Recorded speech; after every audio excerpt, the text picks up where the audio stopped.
All right, we are up and running, folks. Hello, internet. How we doing? As you can see, we are doing something a little different because they decided to drop this kind of today, like this morning today. And I'm like, I guess I will stream this. But first, before we go too much further, I kind of want to mention this real quick. Fortunately, I don't have like a great picture of everything at the moment. So Defenders 4 for Transformers has been rolling out over this last couple days. I think they showed the first stuff off like Monday. The set, I believe, is already out.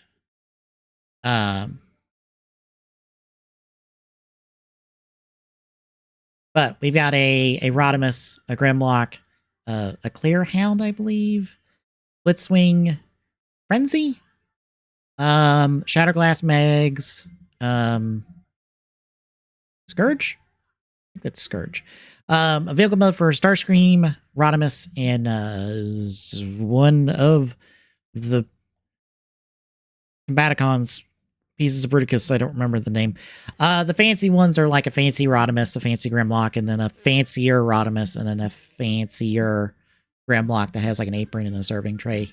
I assume that's a reference to a G1 episode. I don't know. I've never watched G1. You also get a Matrix, which is like the second Matrix, I think, Blockhees has released as part of figures, because there's a Matrix in the TF1 releases. I think it's like the first wave of TF1s. It comes with, it's either like Optimus or Orion.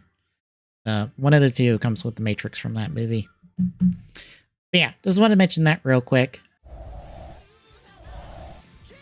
But yeah, as you can see, we're doing the SRWY demo because, like I said, they did a new trailer today. We'll talk about the trailer after we do this demo and stuff. Because there's a thing in the trailer that I didn't see because I was asleep when the stream happened. And when I got up, I kind of skimmed through the stream and stuff, saw the trailer, and then I saw some other stuff. I was like, all right, that seems cool. And then I see on the Discord someone posted an image from the trailer being like, oh, hey, look at this thing. And I'm like, what? Apparently I missed that. And so I rewatched the trailer in full. And, we'll talk about that. We'll talk about that. But yeah. Do want to note, this demo has been pulled off of the, as you can see, the Switch 1 eShop, specifically the Japanese eShop, because this is not available until tomorrow in pretty much on this side of the world. Apparently, it's going to be like in Australia, in Asia territories, like today, and then maybe midnight tonight into tomorrow. It should be out in English-speaking, kind of like basically Europe, North America, South American territories for the demo. So if you want to just wait, you can grab it tomorrow without needing the extra steps of having a Japanese account on like the eShop or the PSN, because there's no PC demo, presumably to curtail data mining, because folks have data mined the entire game off of demos several times already. Hey, Devil Spidey, how's it going? And I do mean that seriously. Folks have data mined the entirety of Super Robot Wars T and Super Robot Wars 30 off of the demos. So they're trying to curtail data mining. It probably won't help. Oh, did folks data mine the entirety of Shadow Colossus off like the PS2 demo? Okay. Of course. Where there's a will, there's a way. Look, folks can data mine off consoles. It's just extra steps to do so. Folks will data mine if they feel like it. But yeah, this is the demo version of Super Robot Wars. Why? I want to be specific about this demo. This is chapter 1 of the game. This is literally the start of the game. If you want to go in cold, probably check out for like 30 minutes or so. I don't know how long the demo is, because like I said, it's the entirety of chapter 1.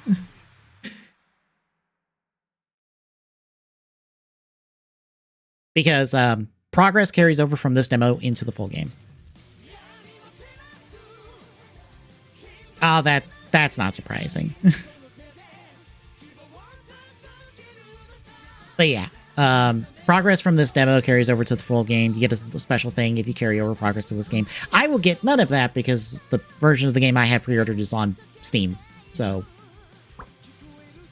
I get nothing. Oh well, that's fine. But yeah, for those wondering, this did default to English. I think if you go into this license here, it was in one of these. Yeah, right here. You can change the language. So if it doesn't start out on English, just get to the privacy policy and then change accordingly. It defaulted to English for me, maybe because I booted it up on my English account. Even though I downloaded it through my Japanese account. I don't know. But yeah, like I said, if you want to go... Oh, I have not.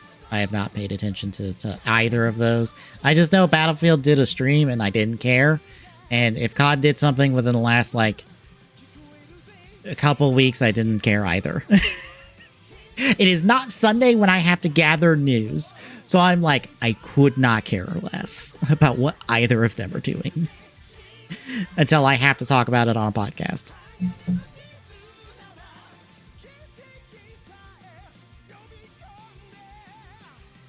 But yeah, like I said, this is the full chapter 1. Also note, because I peeked a little bit.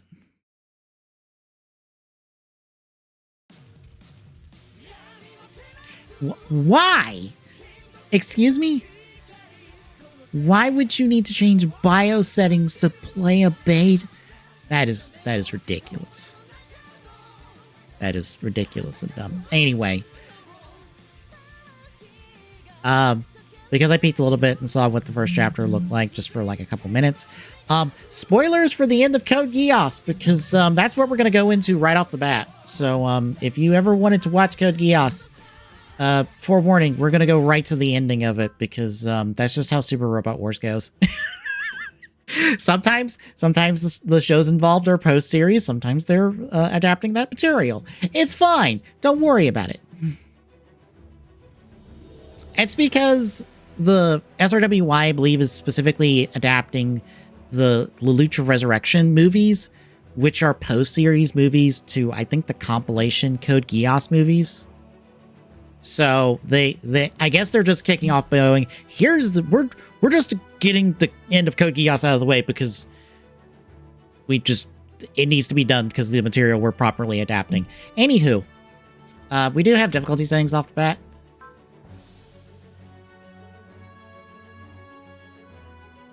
They explained this in the stream, but basically your casual mode's like, hey, you get more experience and stuff's cheaper. Normal is normal. Everything is just like variations of normal. Hard, you get less experience, and costs are increased for credits. Or anything that costs credits is already increased. Enemy units are upgraded. Allies gain morale slower, which is stuff for your moves. But you're awarded bonus credits for completing any mission under 5 minutes for like max of 50,000 credits, which is a lot. So expert, you get even less experience and credit costs are more. Enemies get even more upgrades. Units deploy with less SP, which is another like special move kind of thing. We'll get into it. Unity can't be. You can't use commands on your ally targets. They can only use their owns, which is important. The other changes from hard apply here. We're going to just stick to normal. As kind of a normal thing for SRW games, you get to choose a protagonist, whether it's a male protagonist or female protagonist. These aren't really crucially story relevant. 9 times out of 10, from my experience at least, the protagonist you don't choose eventually shows up, and basically you get their unit and that character as someone to play with, like, halfway through the game, basically. But that's after basically your main character gets, like, their unit upgraded.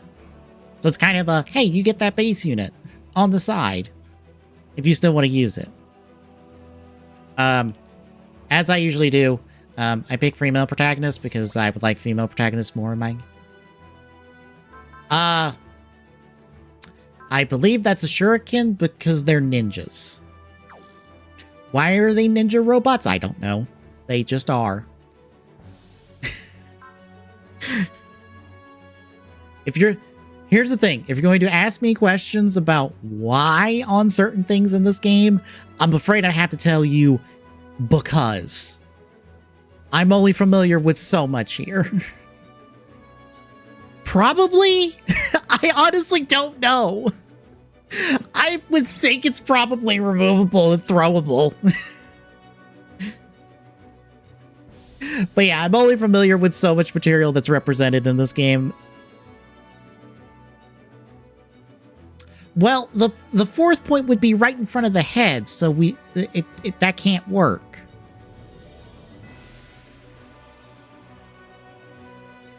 They'd have to make it like an X shape in order for it to have all 4 points, and so it has to be 3 points because of how they positioned it.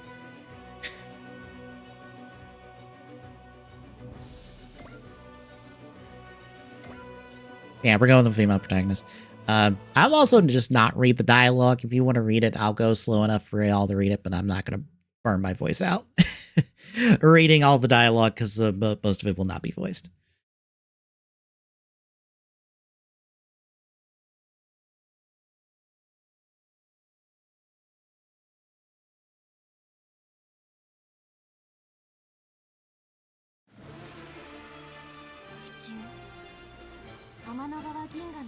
Oh, right. Also, any dialogue that is voiced in Japanese, so. 60年ほど前に起きた青函大戦。異星人とのファーストコンタクトとなったこの戦いにおいて、地球は滅亡の危機に瀕しました。そこから奇跡とも言える復興を遂げた地球人類は、I can boost the game audio if the game audio in general is too low, I can boost it real quick. That's not a problem. しかし、地球に残った人類はその後も常に戦いと共にありました。That is why I ask, would you like her to sound louder? I can fix that. I technically have like the game audio like half of what I should be. As I look at my like mixer on OBS.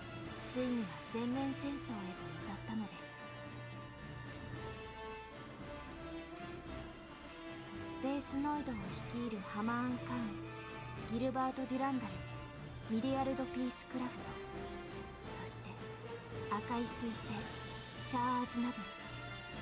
I have heard so many things about Warhammer that makes me just go, I like the ones that ride wolves. That's about all I can say.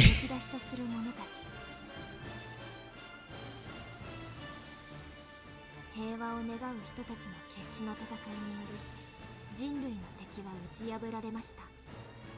地球と宇宙の戦いも双方に多くの犠牲を出しながらもそれぞれの指導者が倒れたことにより終わりを迎えようとしました。しかしそれは幻想でした。スペースノイドの指導者シャア・アズナブルに対し地球を支配したルルーシュの徹底抗戦を打ち出したのです。そして初代地球皇帝を名乗るルルーシュ・ビ・ブリタニアは自らの意志を世界中へと示そうとしました。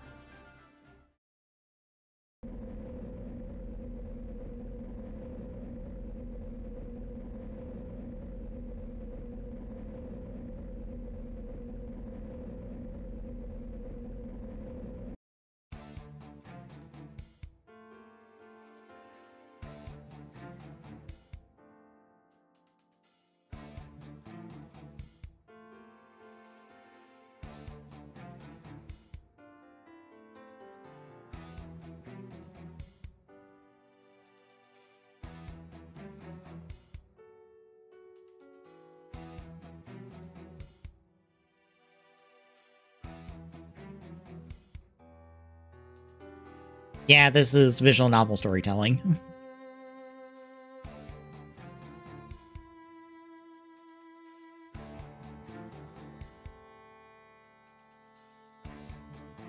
Actually, it should just...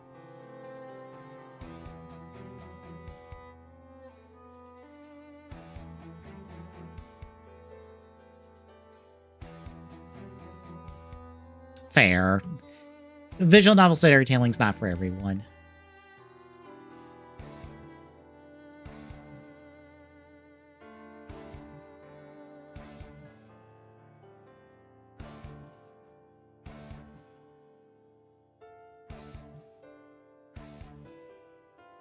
Okay, it skipped dialogue there.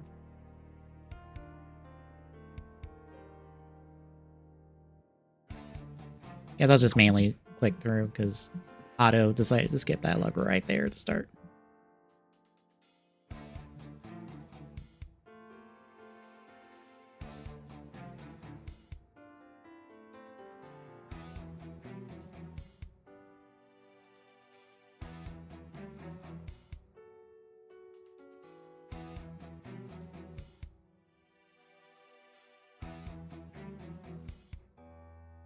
I will say this is more like full screen CGs at the start of a game than I have experience with the 2 games I've played. Or no, 3 games I've played, but one of those doesn't count because it was a portable title.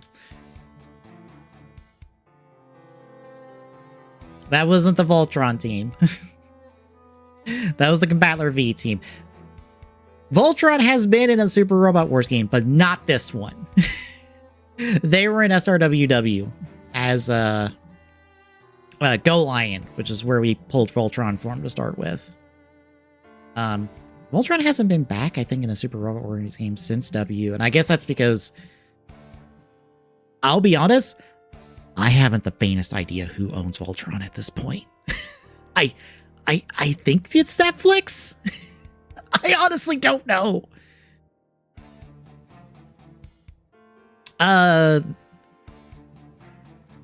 For the first time, yes, not again.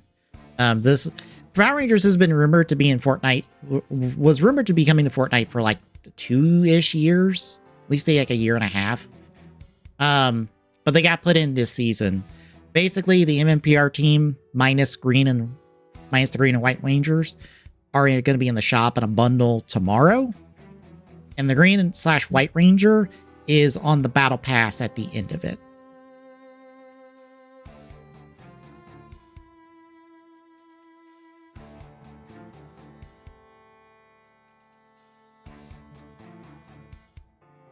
We have had a Fortnite Megazord in like a way older season. Yeah,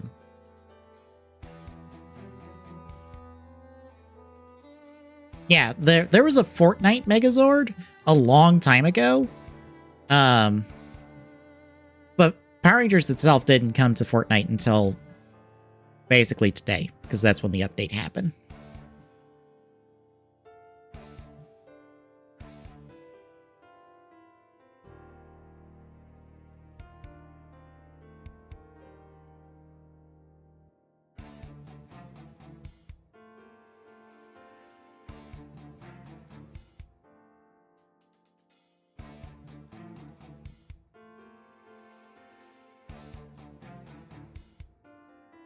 That's the Gundam Wing crew talking in the background that we can't see at the moment.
Yes, there. Like I said, it's only dialogue. There's only so much dialogue in the game that's voiced. Otherwise, it's all text.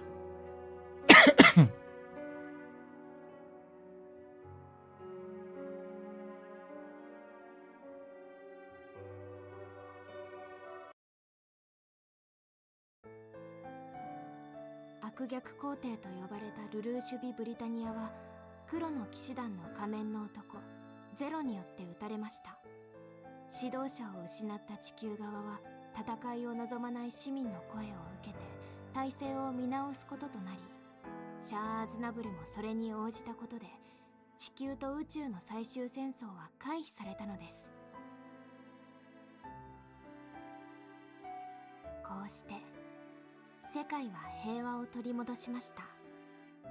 それはまるでルルーシュ・ビ・ブリタニアが全ての憎しみを連れ去っていったかのようでした。しかしその変革が成し遂げられたのは多くの人が訴えた戦争の愚かしさ、悲しさ、虚しさを人々が自らのこととして受け止めたためでしょう。レボル・ウォー、世界と人々に変革を促したこの戦いはそう呼ばれることとなりました。戦争の爪痕が未だ残る中、地球も宇宙も新たな時代に向けて歩み始めようとしています。新たに発足した新地球連邦政府にはそれぞれの権利が認められたスペースコロニーも参加を決めました。そして皇帝ルルーシュ暗殺から1年の時が流れ、私エチカワイ・フランバーネットは14歳の誕生日を迎えました。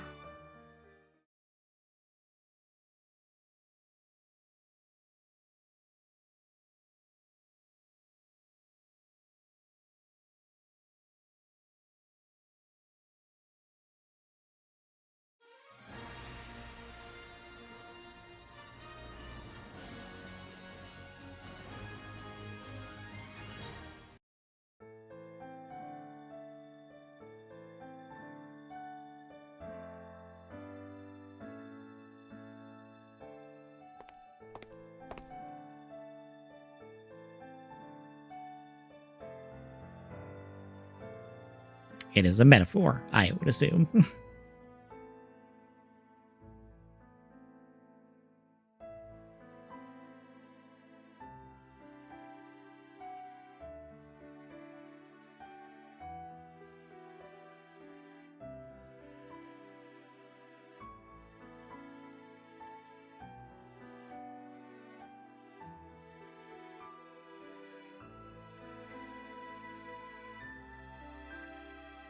Oh, that's nice.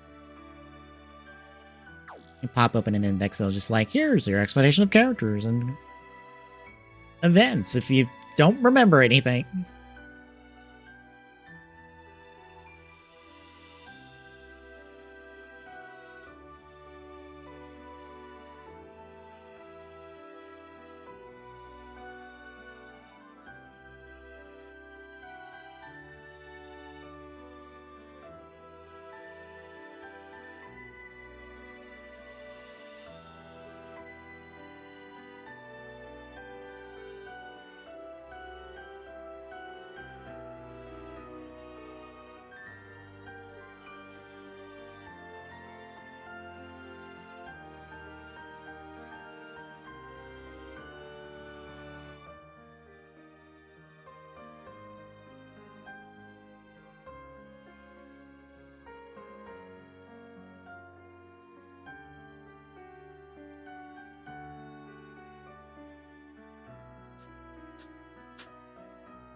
guessing they are robots of some kind. Yep.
Oh, hi, you monkey.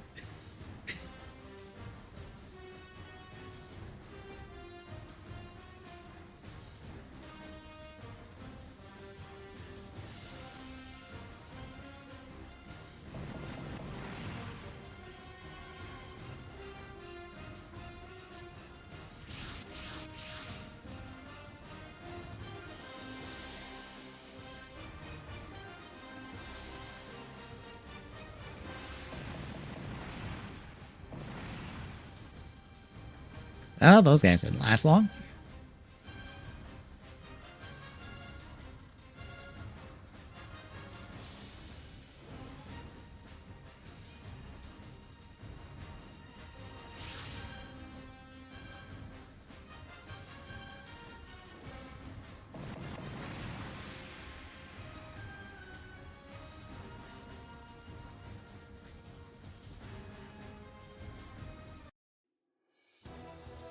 Alright, so we're finally in gameplay.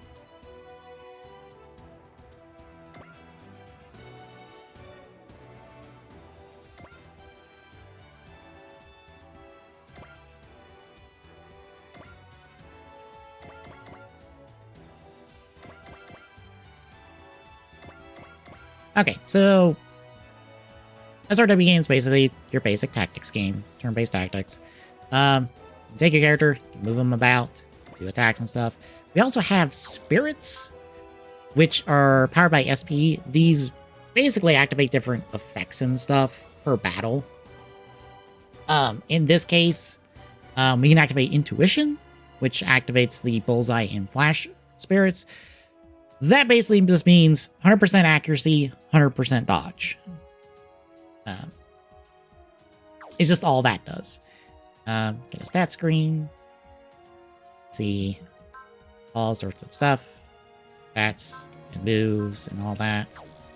Let's move up.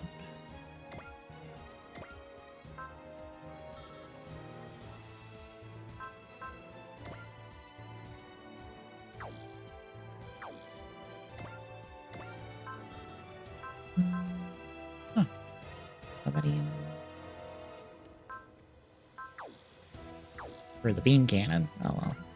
The mega cannon will do. We'll go left to right.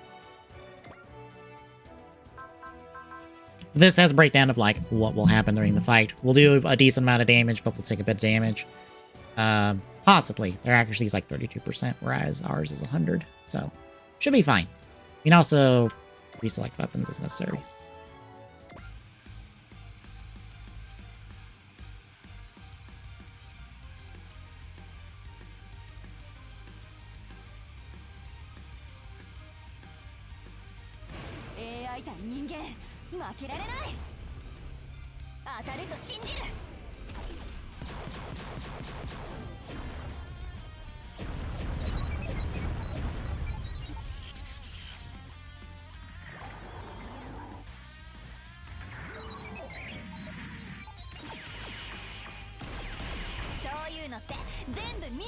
And you get animations for the attacks happening.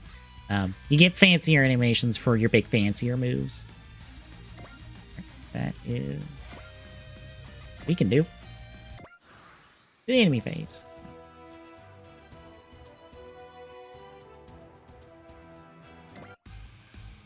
I'm gonna skip the enemy phases since we've already seen them attack.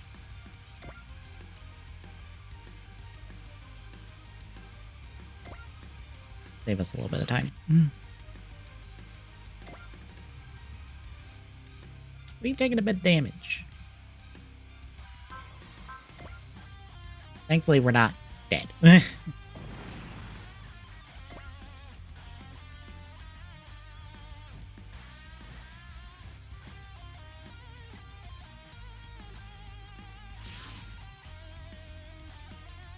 Ah, one of the wing pilots. Fantastic. I was like, that's a Gundam. I don't recognize it from behind. It's probably what I'm not going to care about.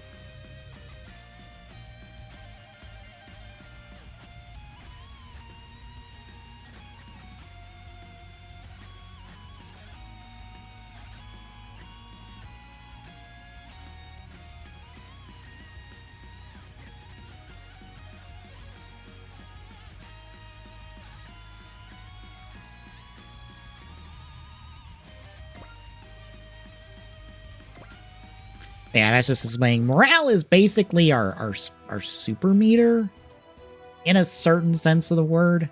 Because some attacks require these have morale cost? No. Some of your big fancier moves in these games have a morale cost. Less so spending morale, more like you've made it to a certain level of morale. Now you get the big fancy moves. It's just kind of a way to, like, kind of gate you from using your big stupid stuff early in a level until you're, like, deeper into the game. And then once you're deeper into a game, here's all the big dumb stupid stuff you can do right off the bat. Because you'll be starting with, like, way higher morale than, like, a base 100.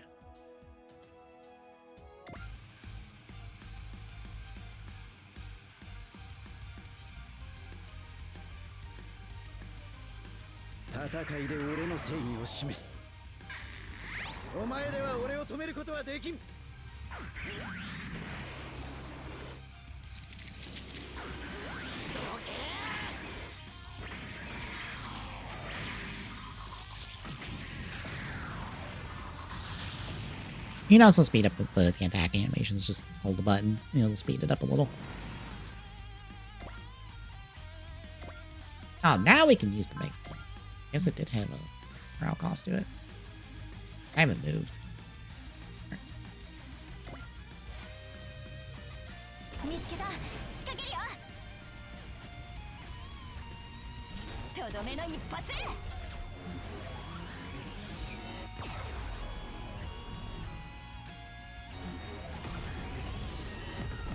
Let's hit him with the Unibeam. I know some people have, like, complained about the UI looking ugly, but it looks fine. It's not, like, terrible. It's just kind of, like, very simple. Which, apparently the SRW devs have swapped over to Unity for development. And that's going to be their engine going forward for games. They even said that, like, if this game sells well, they have a hard interest in doing a Toku Tyson game or a Come By Hero game. Hi, Gamma. How you doing?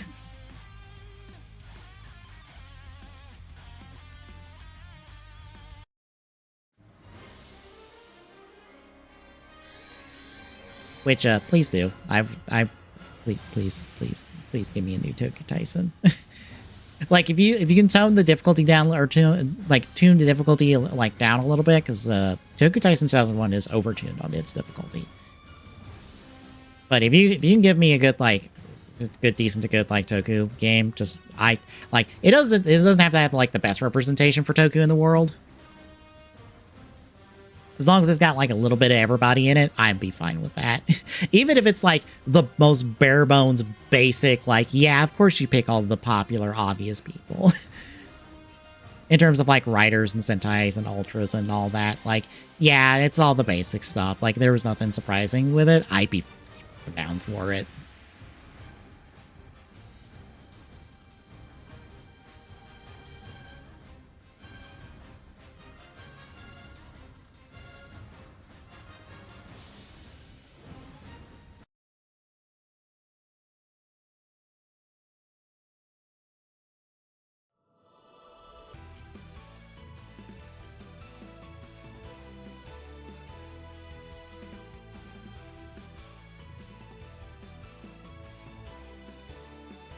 Ah, so the whole town is basically a ship.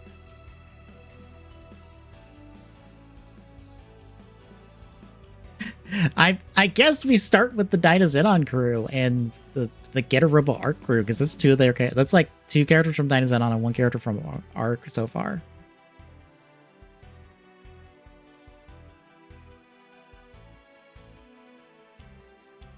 And then we have like one wing character so far.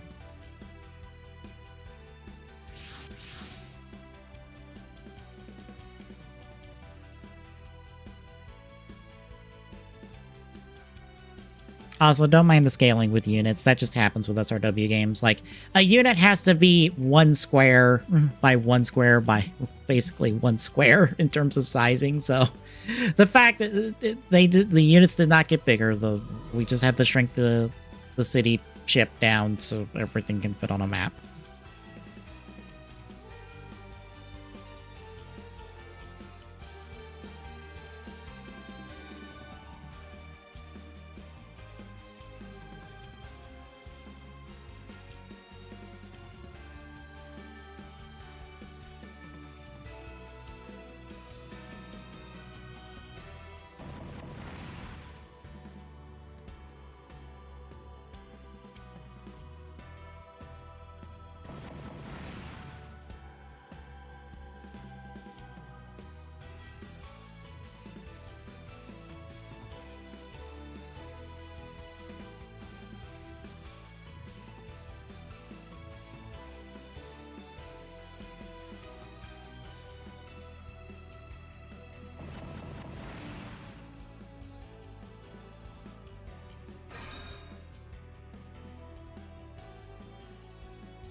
Alright, we got the assist link stuff, which is, I want to call it kind of more of a rebranding of the support system, or supporter system that we've had for like several games.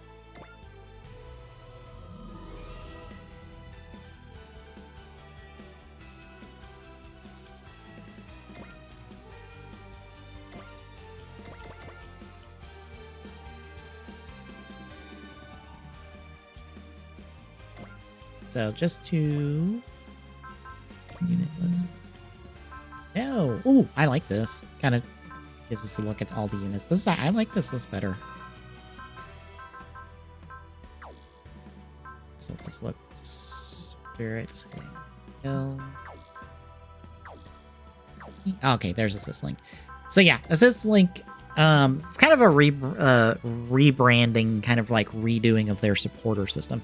In previous games, your characters that didn't pilot robots but were still major characters in those various series and stuff, they would kind of get put into the supporter category, which basically meant you could use them for spending a certain amount of I think it's of like basically the meter that they had, or the amount of points you had for that stuff. You could use them to activate different abilities and stuff. Here, they have it where not only do they have active effects that you can activate.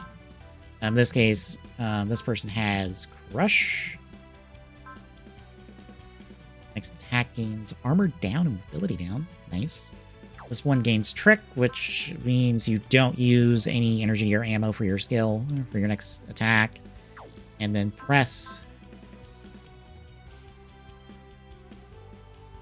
is... I forget the name of it, but I used that a lot when I was platinuming SRWT. It's a different name. But now there's a bunch of different supporters. They all have different elements attached to them, and so you'll get bonuses for having a certain amount of supporters for each element type. And these characters also gain experience, and they can increase their effects and stuff. I assume part of the reason they're doing this is because Macross Delta is one of the major additions for this game. And, like, the... oh, God, what... oh, I forget the band's name. The band that is in Macross Delta.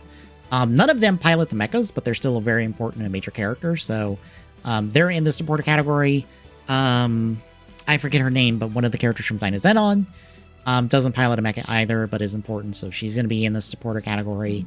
I assume 2 from Dynazenon as well will be in here, probably, whenever we pick up Grid Knight. Amongst, like, other characters and stuff from the various different series shown off.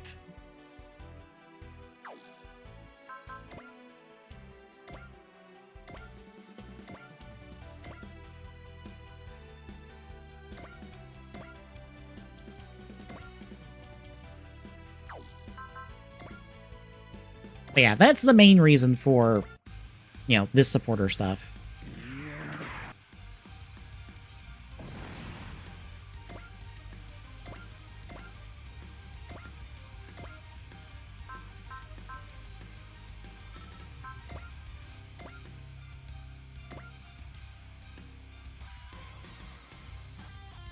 Hey, I got a level up.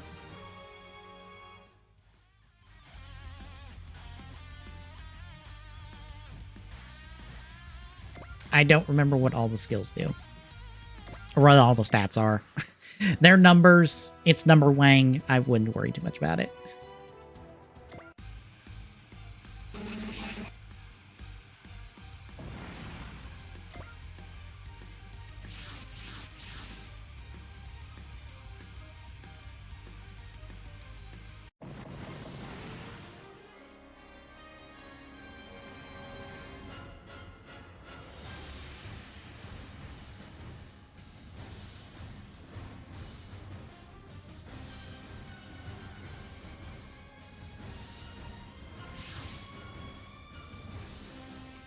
Hi, 02. Not that 02.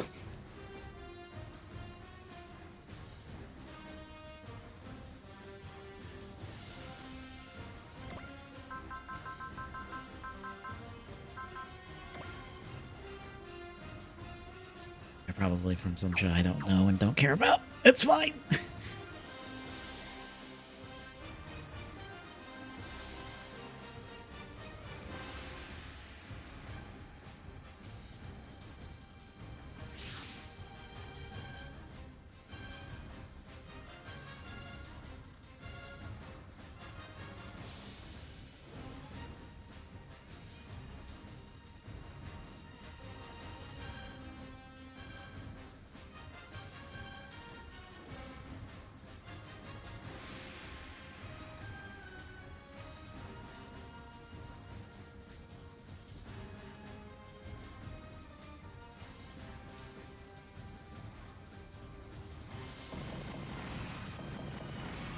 I was about to say I got to destroy the Sperry unit.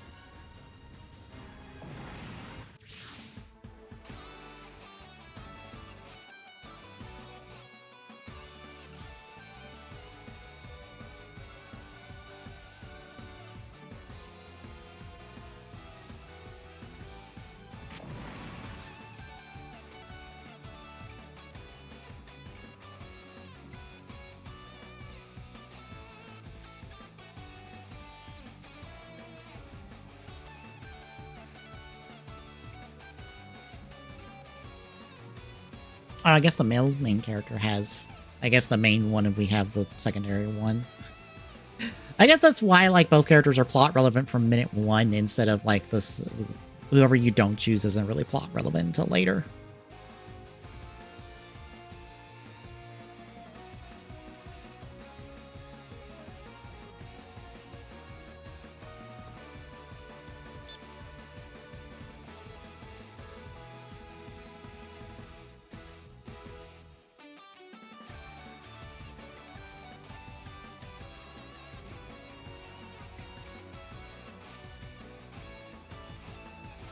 It's still an enemy turn, technically.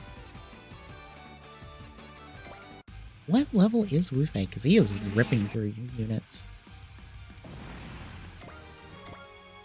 I should have looked there when he leveled up. Oops.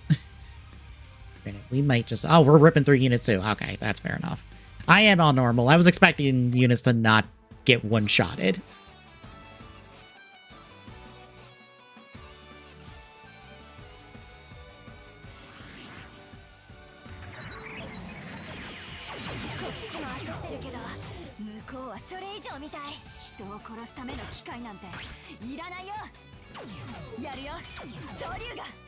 Oh, it comes off into 2.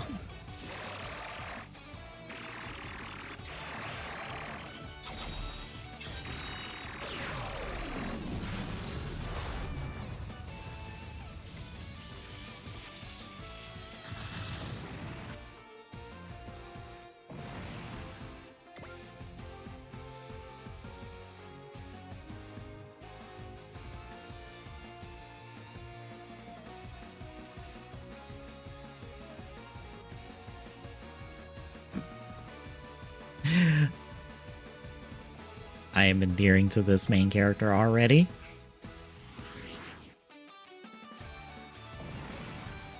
Level 3. Yeah. I guess you get a chunk of meter per kill. That levels you up accordingly.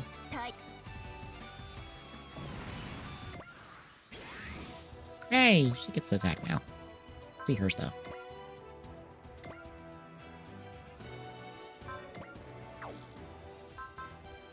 Don't.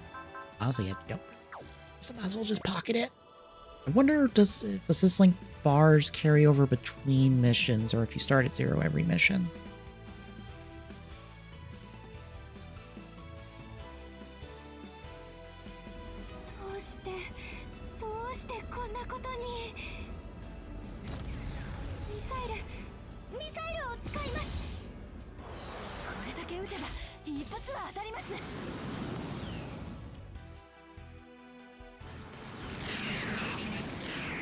Oh, that sucked. Miss.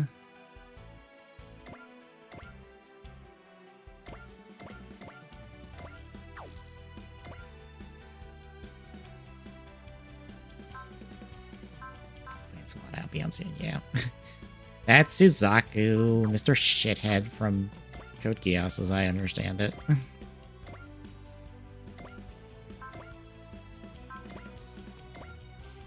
I've never seen Code Geass, I have just seen reviews of Code Geass.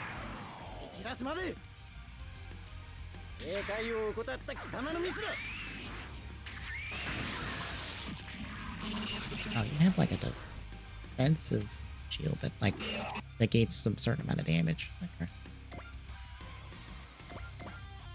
Good to know. I'm used to B being speed up, not A, so I have to take some getting used to.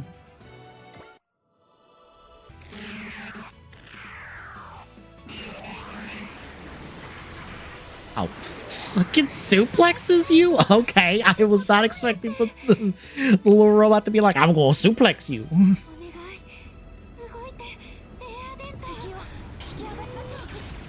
Ah, fire all the guns. Fair enough. That is an option. Especially with enough guns, it's just like, you'll die to one of these. I'm gonna get her in here. We'll do like the biggest, fanciest one that we've got.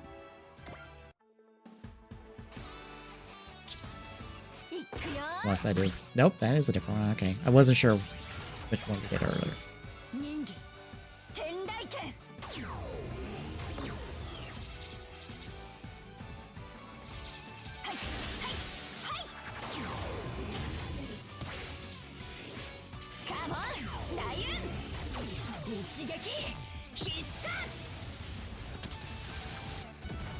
Nice.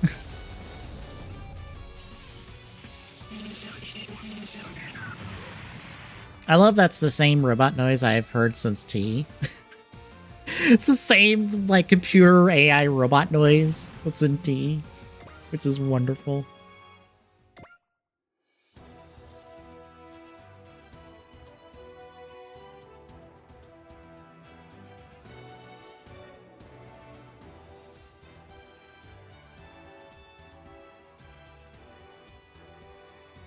And bye, Zero.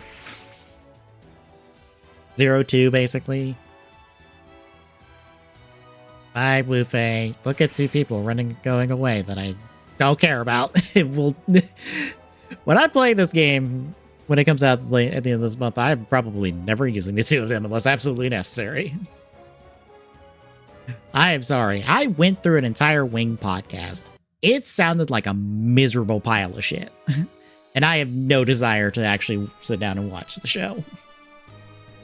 And like, as neat as Code Geass seems at points, I think for 30, all I cared about was like, oh, Callan's neat. She's like the most normal person here. I like using her and nobody else.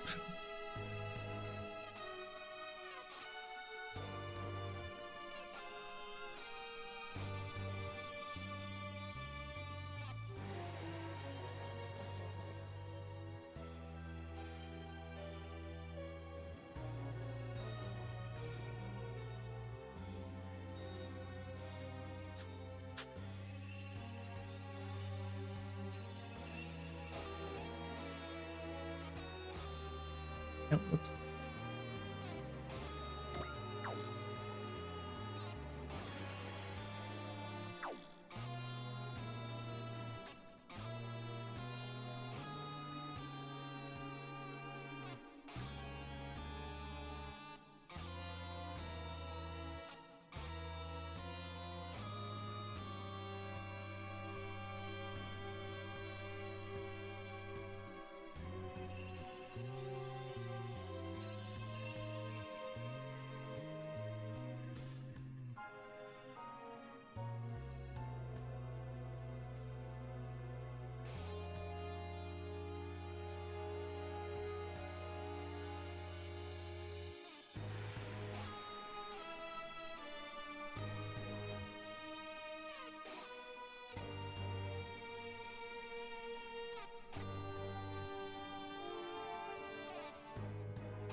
An obelisk of some sort? Okay. Why? Well, there's why we hit with SRWY.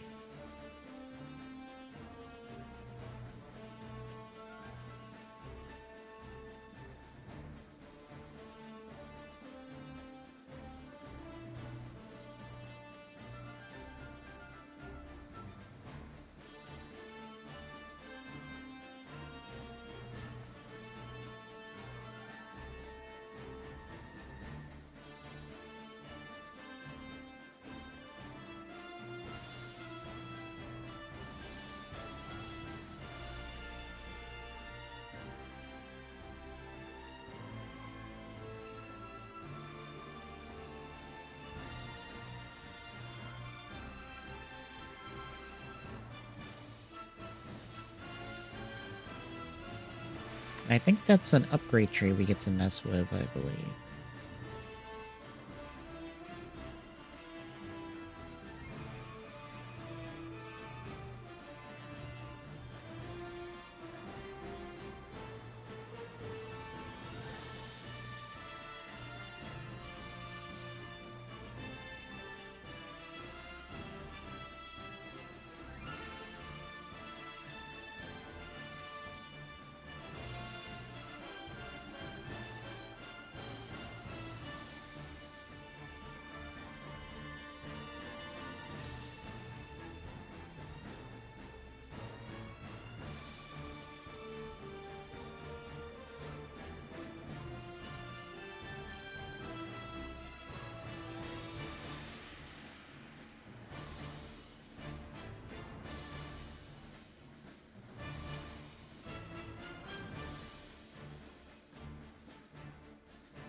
Put a massive amount of power in hands and be like, don't turn into a tyrant now.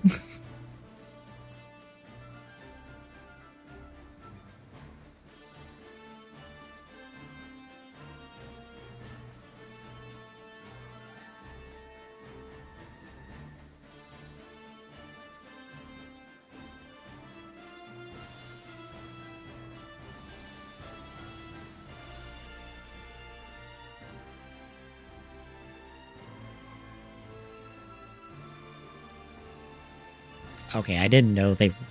So our sibling protagonist and our captain of our OC battleship are all siblings, I guess. Okay, I didn't know that. I don't know if they ever said that in anything.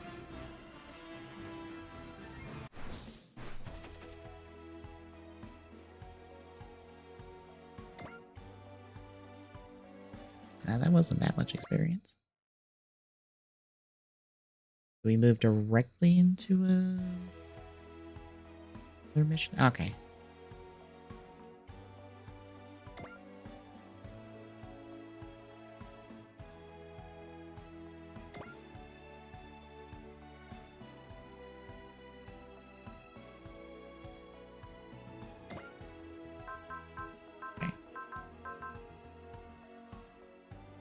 We still got our customization stuff. Upgrade. Parts. 9 assists. 5 parts. So we can upgrade our mix, and we use our credits for this.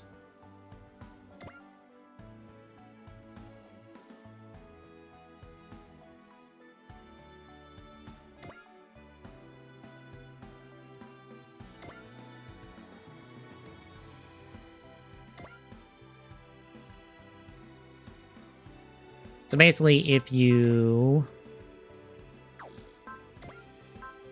go up by 5 each, I forget 5 each or 10. I forget. In TN30, when you did that first cap of the 5 each, I'm pretty sure that unlocks something unique for every unit. It's like some sort of like special passive or some sort of specific stat upgrade that's unique to every unit. 10 each, I think that was a general, like, you get to, like, pick an upgrade. It might have that backwards. I don't remember offhand.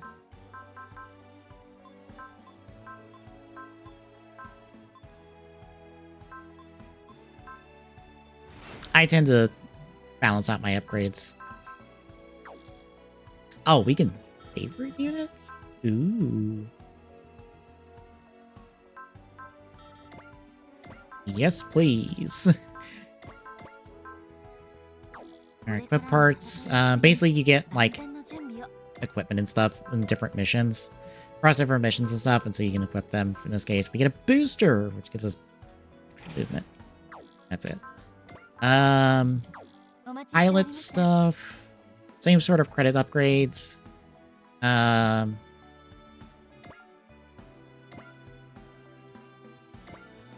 And that comes in like 2 flavors. You can either upgrade stats, which is just the hard numbers.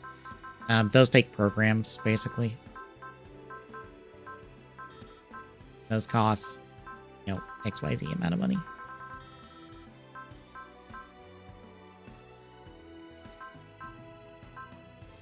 Or you can teach them skills, which basically adds to this repertoire.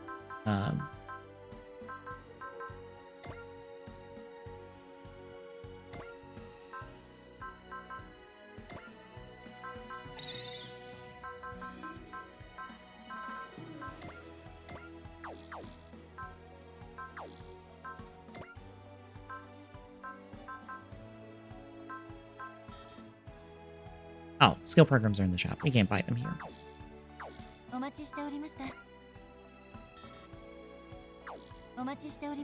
Can't do option parts and assignments. Option parts are unit specific, and usually those change what a unit is. I'm trying to think of a good example.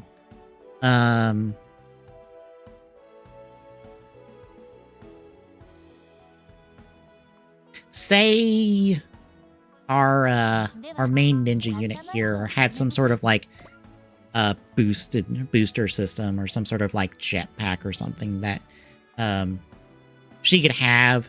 That could be an option part that we can equip, and that would change some of the stats and like things about the unit. So we could start on map with that, and depending on that kind of thing, you could also like eject those mid-map, because a couple units do that as well. But that's that. And assignments, I assume those are like between missions, like, hey, here's some bonus experience, and or hey, here's some bonus credit stuff. That I'm not sure of. And then assists, this is just us assigning people to our assist crew. For now. Don't have anyone else we can add. I was trying to back out.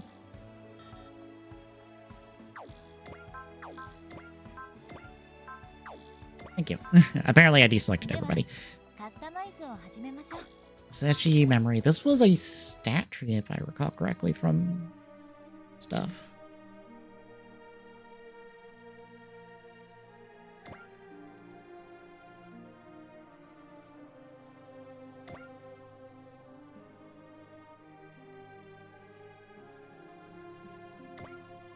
Okay, so these are just like general, like, character upgrades, basically. So we've got +5 energy, or max energy for all our units, +5 or +15 max HP for all our units. Units on board a ship regain 40% of HP. It's blech. That. You have to deploy an extra assist charge.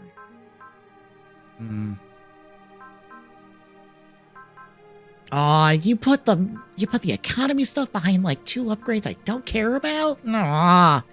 Damn you for making me pick these up, because I don't really use this. Because what this is like our city ship should have the ability to like rescue a unit, i.e. they pick them off the battlefield.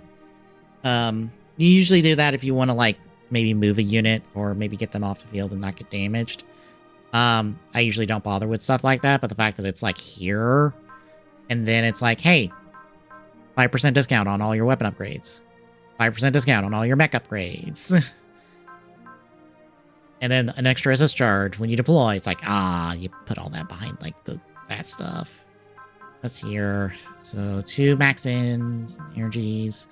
Allies within 4 spaces of the advent regain 10% of their max energies. That's not a bad thing. +4 crit all our CQB weapons, and +4 crit to all our ranged weapons. So max HP, regain HP within 4 spaces, 50 armor, 3 mobility. Okay.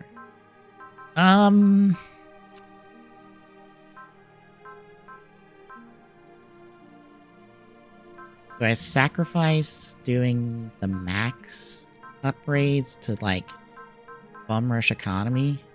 I feel like I bum rush economy. I have to hold for that. Okay. And I guess that rank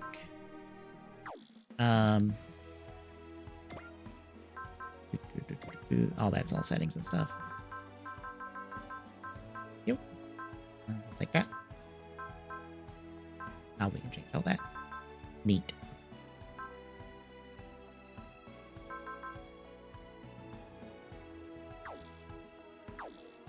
Oh, database. Okay,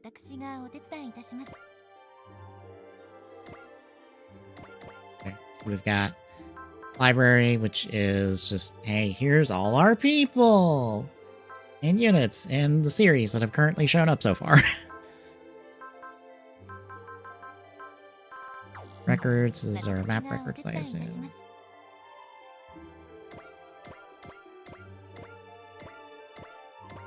Search lets us just search. Say you want to find someone that has Axel or Intuition, it just shows you automatically who has that. Same with skills, same with abilities. Help is all our tutorials. Yeah, it's all our tutorials. Whee! All the tutorials. 私がお手伝いいたします。What's our mission list look like? That's more than I was expecting.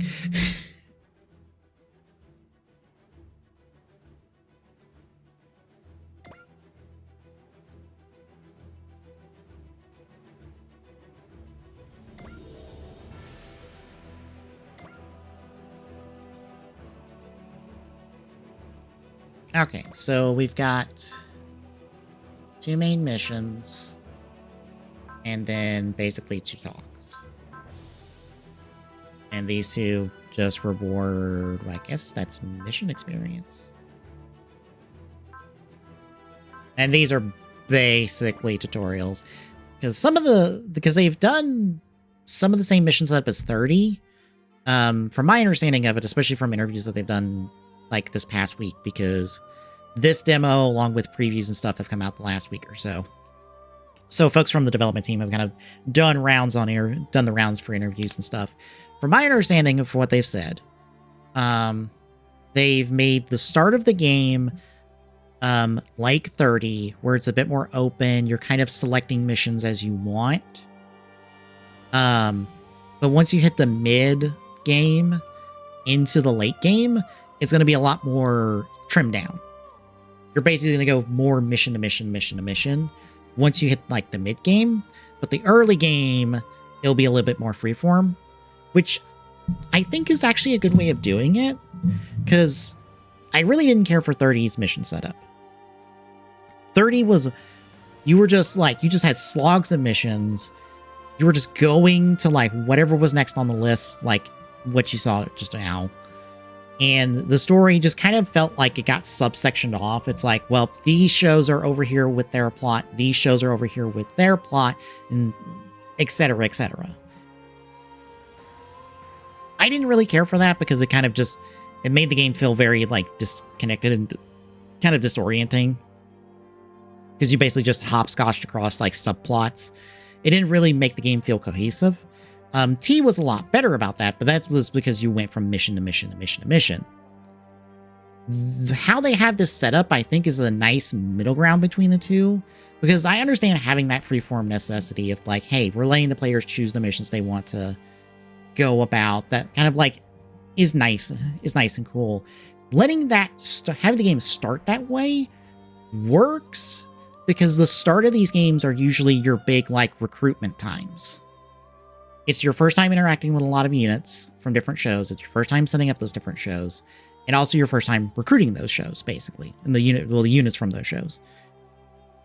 So it works here at least because here, you are going to have that focus on these very specific shows or multiples of shows, depending on how they're interacting, like hooking stuff together. But it lets you choose who you want to recruit in what order. So it looked like we get a Dinoxenon recruit. We get to go do a Dinoxenon plot and then a different plot. I didn't see the other one. Or I didn't recognize the other one offhand. I'll just roll through this dialogue while we're doing it. I assume it's just like explaining the AI obelisk.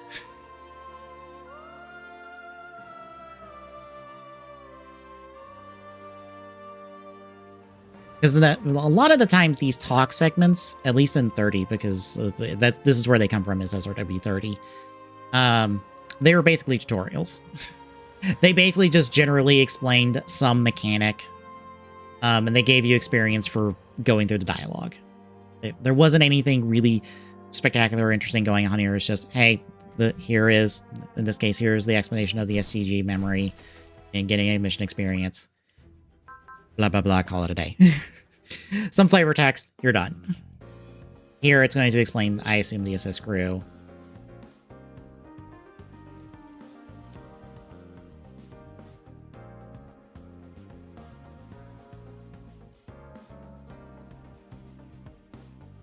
So we get 9 off the bat, and we can get more as we upgrade stuff. Fair enough.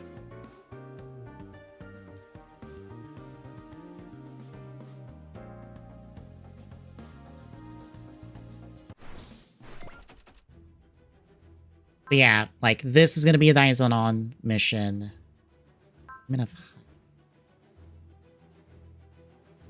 Oh, this is to get a robot arc. Okay, that That makes sense. Yamogi and Galma were right there, and so were like the Getter Art, 2/3 of the Getter Art crew. So that makes sense that these two would be our first two missions. We also have a mission chart in game, like a lot more easily available in game. These are in normal SRW games, but they're like buried in the library. Having them right here available to us is actually like really nice. We can kind of, so you can kind of see how missions are going to flow. So that's good. Let's see. Yeah, I got like 200. I think it's like 300. Is it 300 or 3,000 for our next point? 3,000. Good to know. We're gonna do the Daizen recruitment first.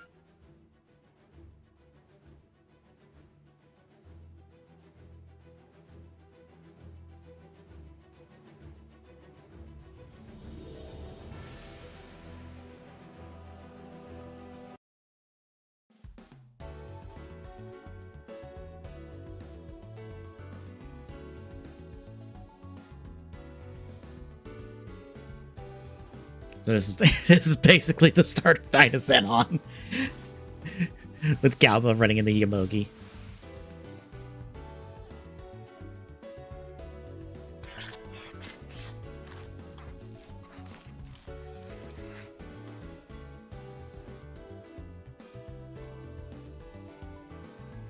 I might skim through this dialogue since I am familiar with this. Hell, we even went over Dynazenon on EGSR. It's yeah, it's up on the YouTube. I don't remember if it was up on the YouTube or not, but no, it's up on the YouTube. I actually think I got it up in time for SRWY's announcement. Because I was like really feeling SRW, the itch and the need to play SRW because Y was getting announced. And it's like, oh, I want this all up before Y gets announced. So I kind of prioritized it. But yeah, it's all up on, the whole Gridman trilogy is actually up on our YouTube. Us running through Gridman, Dynazenon, and in Gridman universe.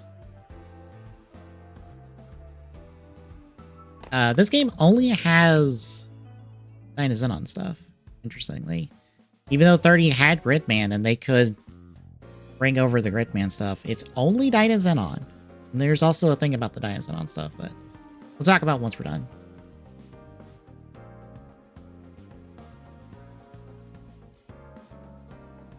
I'm also curious.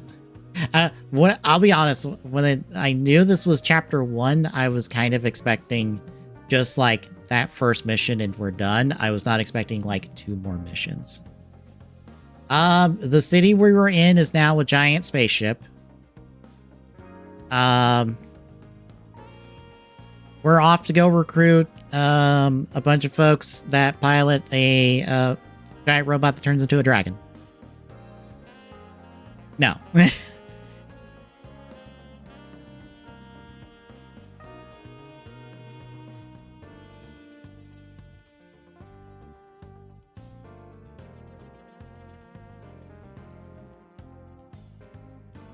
Lost Galaxy would be more apt outside of us going to find a new galaxy. But yes, no, the whole city space station is Terra Venture, basically. We're just not traveling in space. We're still on Earth for now.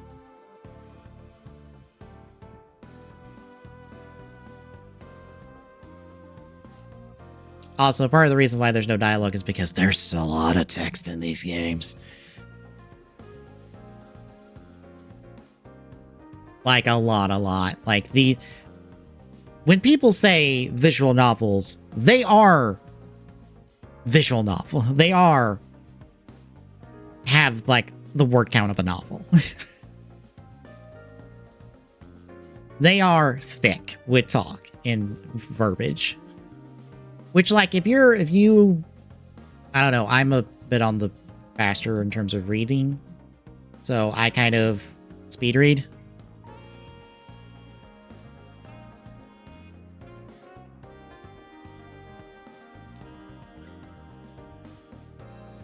That's why, if you catch me going through text real fast, it's because I'm reading the text on the faster side.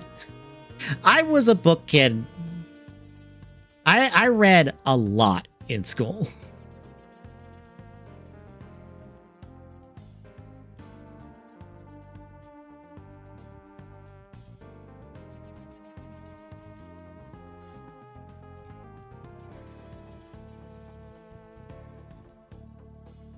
Oh, me too, but also I still enjoy this stuff. God. This will date me, but like, oh god, what did I read as a kid? Hank the Cowdog. Hardy Boys. Oh god, what was the other thing I was like? No. Not Harry Potter. I don't think I never read Harry Potter. Even though I did get called Harry Potter as a kid.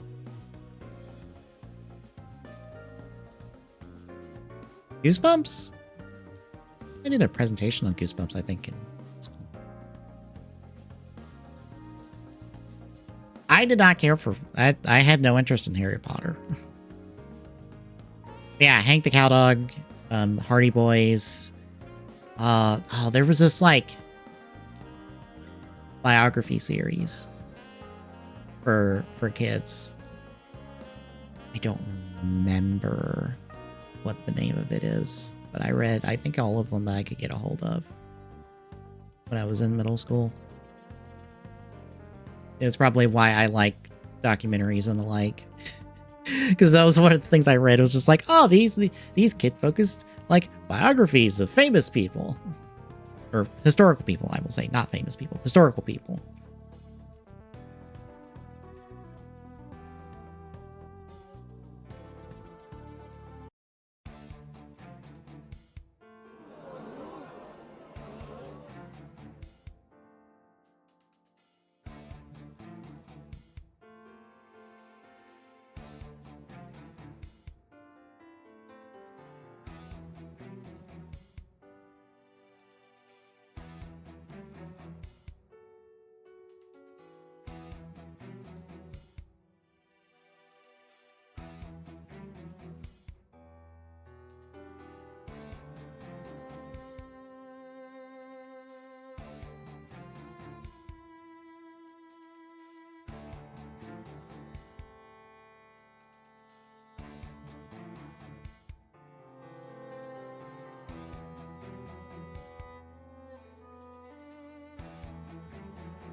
Yeah, they just canceled it today, which I said in a Discord.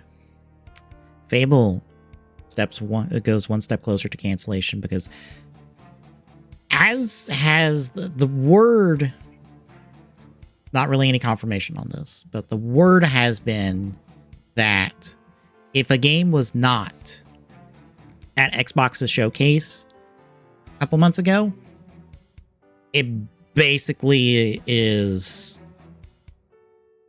on the chopping block.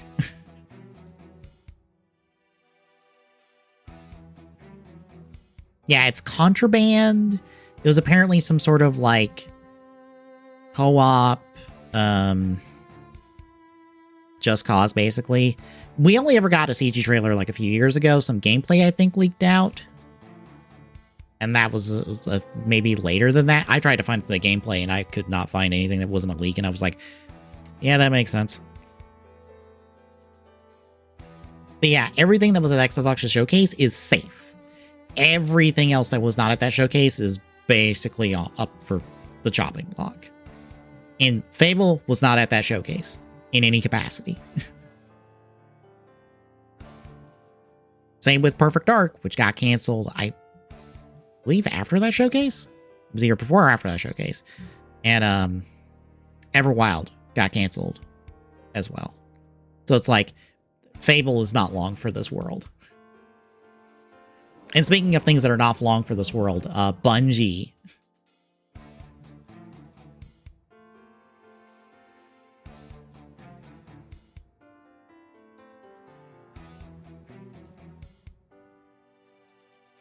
Bungie is apparently getting folded more into PlayStation's like leadership and systems. And I just look at that and I go, Bungie is not long for this world, is it? Because apparently that new expansion for Destiny 2 did not go over well.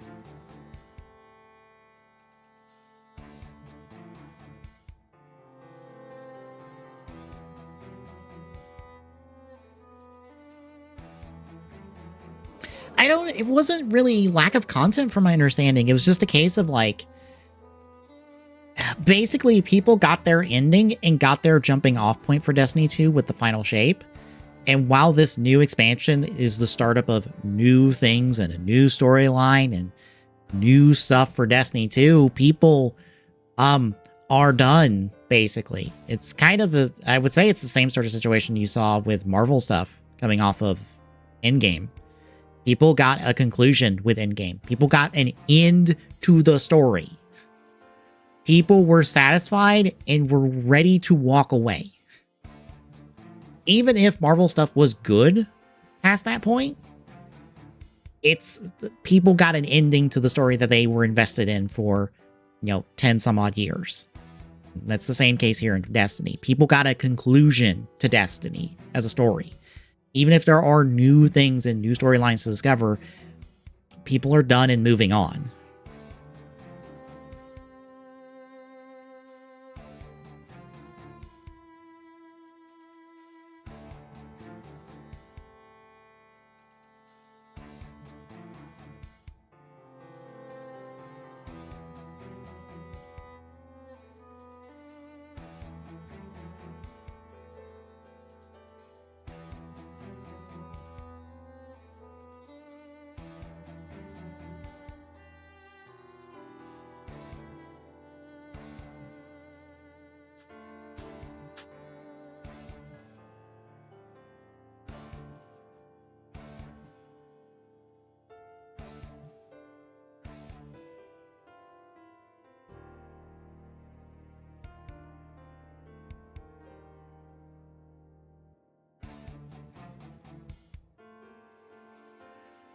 But yeah, Bungie's getting folded into more PlayStation's like leadership specifically, which probably doesn't bode well for them, especially since Marathon it's on the docket. And I'll say this much: if Marathon does not do well and does not come out swinging, Bungie may not be long for this world.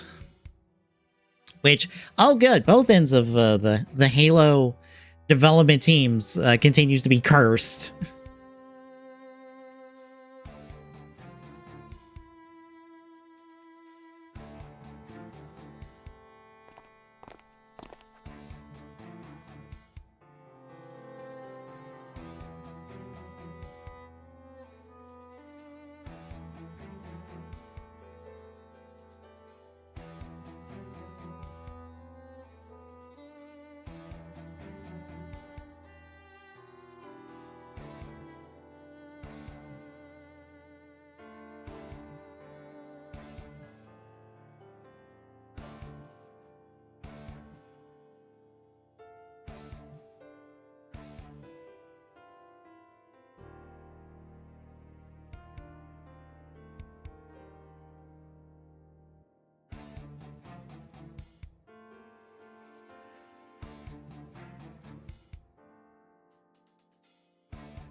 You know, I said we'd do cat tonight. We might not end up doing cat tonight.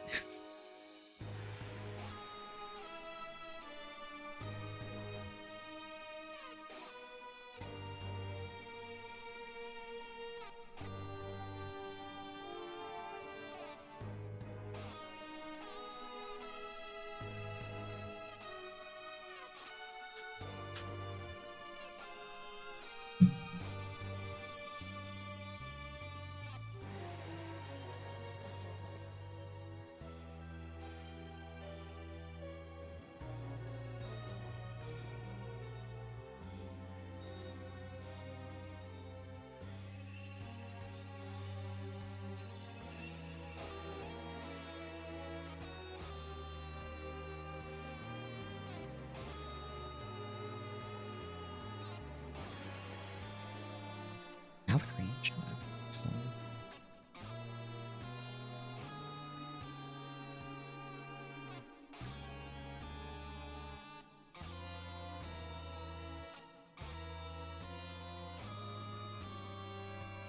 Okay.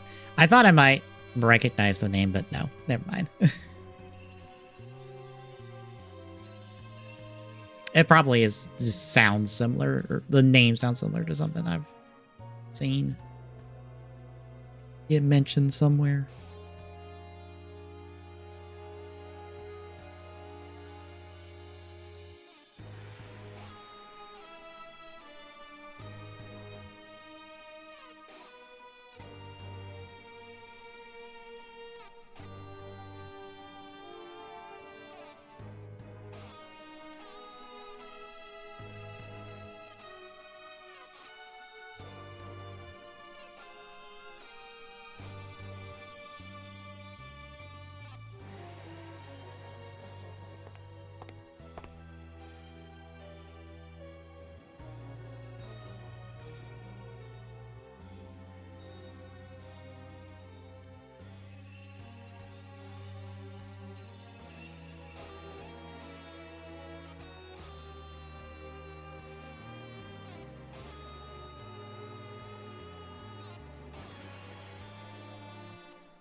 Galma intervening over here.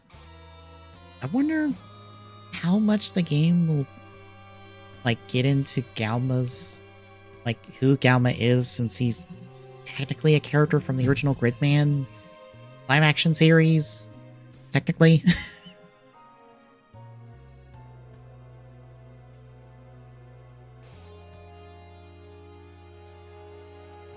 It's like the weirdest, like, deep cut reference there can be. And, like, if you know it, it's a neat connection. If you don't, it, like, means nothing. And, like, it's get reference, like, once, like, towards the end of the show.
No, I wasn't expecting the Gitter team to be as integrated in this chapter. I wonder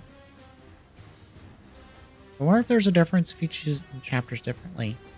Because the... Up this glossary show. Yeah. These two... Or no, not you. Yeah. These two are from Gerobo Arc. And the other mission that we have that we can select is recruiting them with Gerobo Arc. I wonder if stuff changes if you do that chapter or that mission first and then this mission.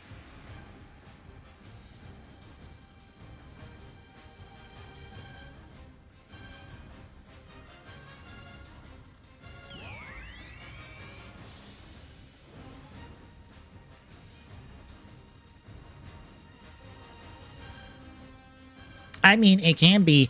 Bear in mind, the magic of just having dialogue with no voice lines means you can write anything and it costs you nothing. You can rearrange scenes and the like because all it is just text.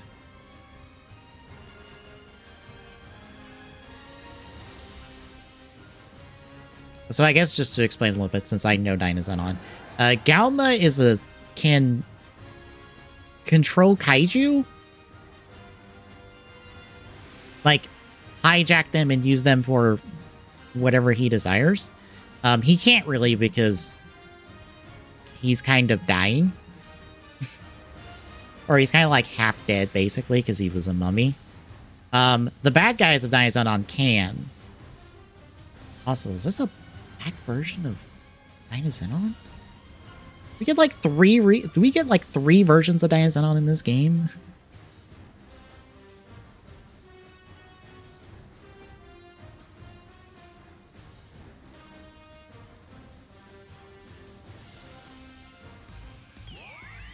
Oh, now it's with its proper. Interesting. Dynazenon in black was not a thing in the show. But now it's in its normal red colors.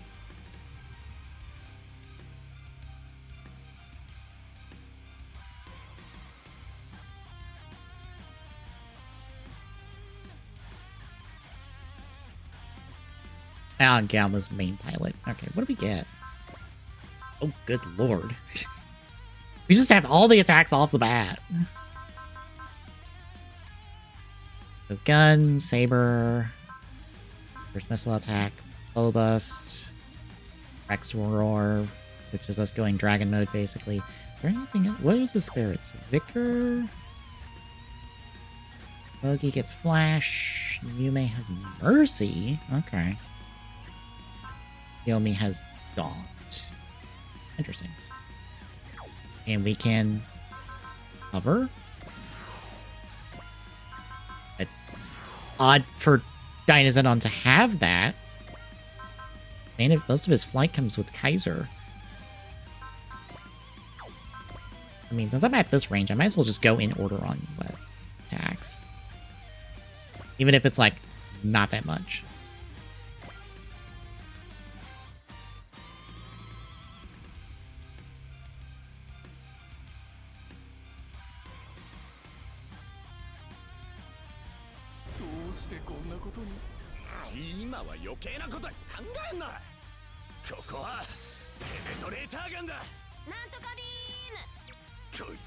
Ah, that's the something beam. Okay. I was wondering which attack was going to be something beam. Alright, that's something beam. Nice. I didn't mean to skip the Kaiju's attack, but oh well.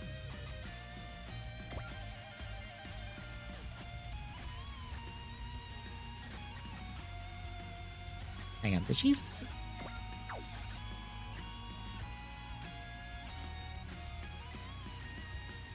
That is oddly accurate of you, Forte. Almost, if this was Gridman, but it's not. Calling it some... Okay. Game is a bit aware. I'm not surprised. Gridman was adapted first for SRW, so they know what they're playing with.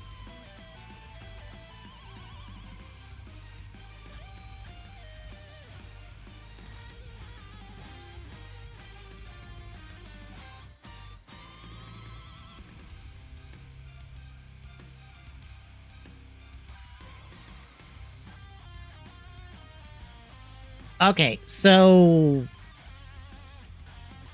again, characters are being pulled from different media, and they kind of retain their art style from their respective shows. So if people look a bit weird when it comes to like color palettes and designs, it's because they're from completely different shows from completely different designers. It's part of what makes them look a little odd. Granted, I also feel like that's kind of a part of the charm of these kind of games where it's just like, oh yeah, these characters don't look like they belong together, but they do. Just because the writing makes it work.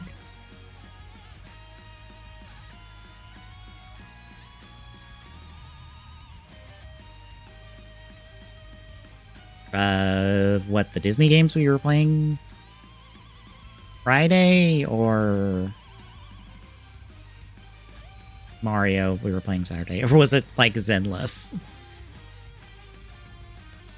Because it could be a lot of things.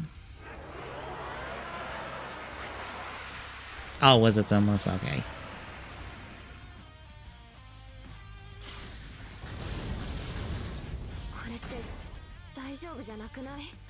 Oh, you mean with like Fate with the crossovers? Oh, that was Fate. That was Honkai Star Rail, which was like 2 weeks ago. But yeah, like that makes a little sense because, like, again, those are like two different things.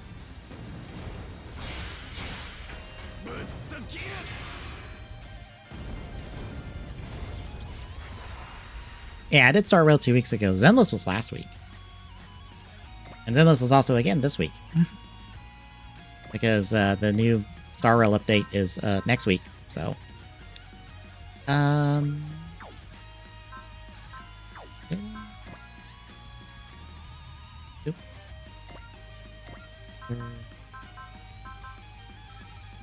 I need morale for everything.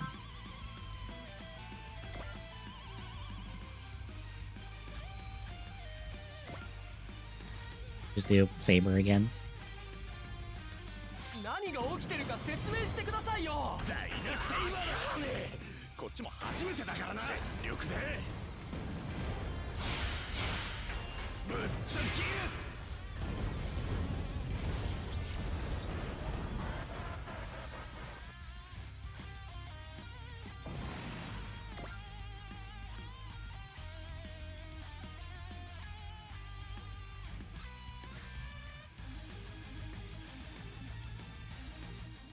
Where Koyomi, the odd man out of this group.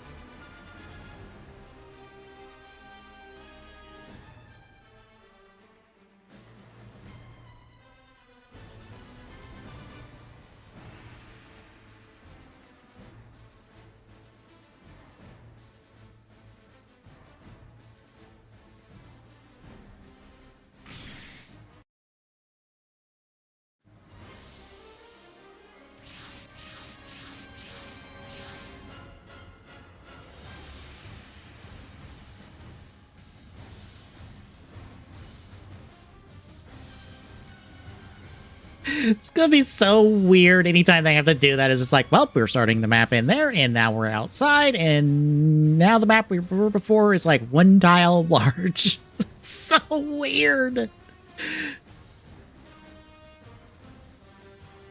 Like, it's not a problem from a writing standpoint, it's just a problem from a visual standpoint of just like, well, we were in a map that was like way smaller, and now like a part of that, a bit of that map is like a 15th of a...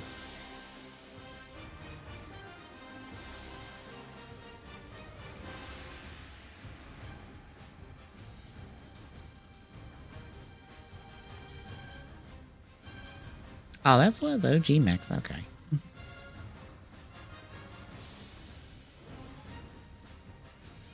I'm not familiar with a lot of older Super Robot Wars stuff, especially the OG end of things, so...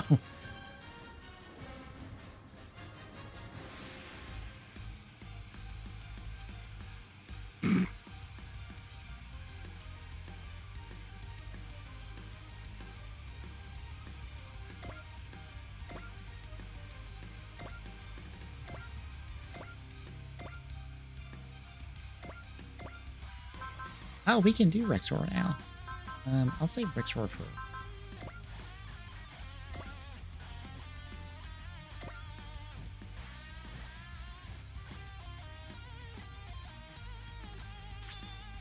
何が起きてるか説明してくださいよ。わからねえ。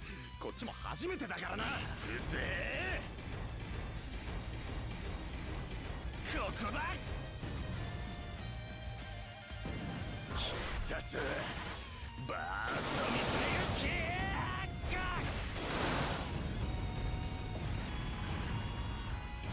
I was wondering if that was the missile punch or if it was something else. It was the missile kick instead of the missile punch.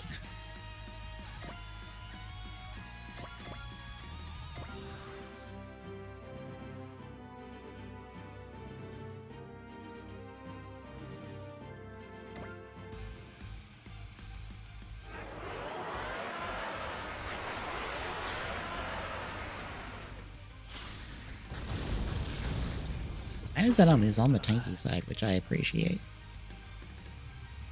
お返しは礼儀ってやつだからな。前段持ってけ。ダイナゼロンフルバースト。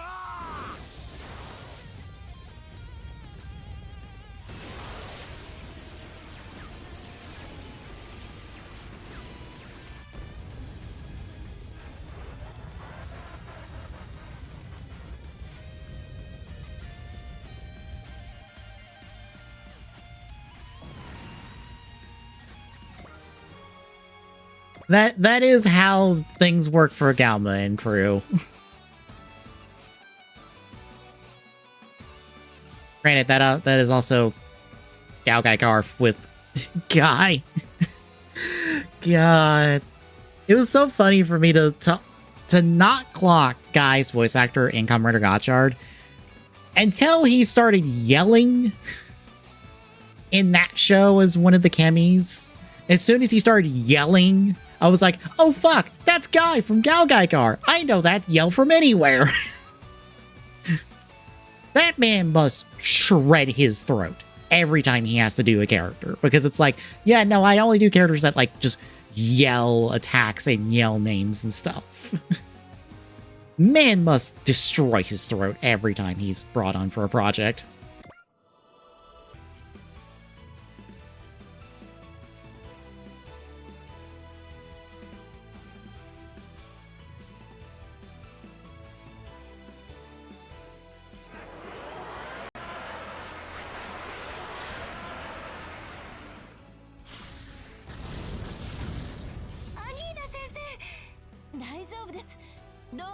You know, I think having the simplified UI also works well here, because this is like the second SRW game they've really pushed internationally. The reason the others haven't really taken off is because, like, international rights for different shows and stuff can get complicated. Hi, Macross. Macross is basically Super Sentai at this point. I'm trying to think of something else that, like, it gets complicated when you get international with the rights for it. Can't think of it all, anything offhand, but, like, while they did VXNT as English releases, those were mainly for Singapore and, like, Southeast Asia, where English is still, like, the main language, but it's not really meant for, you know, North America, South America, Europe, and the like, for English-speaking territories in those regions. 30 was the first time they really pushed internationally, and there was a big marketing push to bring over the push. There was a big focus on the PC release, along with the console releases. But that was also an anniversary title that was stuffed with so much stuff. Way too much stuff, if you ask me. This feels like the first, like, proper normal Super Robot Wars game in terms of, like, number of series included, in terms of how it's being done and stuff. It's the first one like that.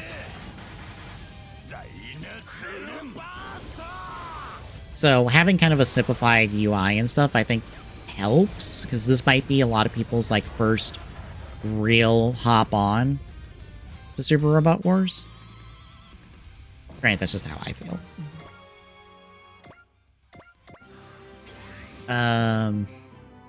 Do I have to know morale to do Rex Roar? Hell yeah, I can do Rex Roar. In the map with Rex Roar. I actually haven't seen the attack animation for Rex Roar. 何が起きてるか説明してくださいよ。わからねえ。こっちも初めてだからな。ダイナゼノンの本当の力を見せてやる。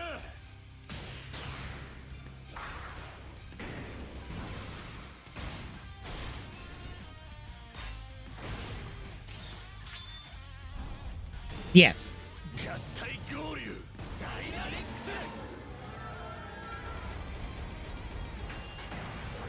ス。 It's a dragon, not a lion, but that's close.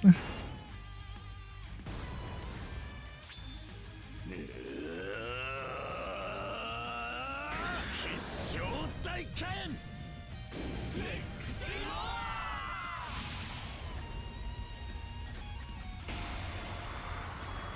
It is a shame that because of attack stuff, they all do the Rex Roar call out.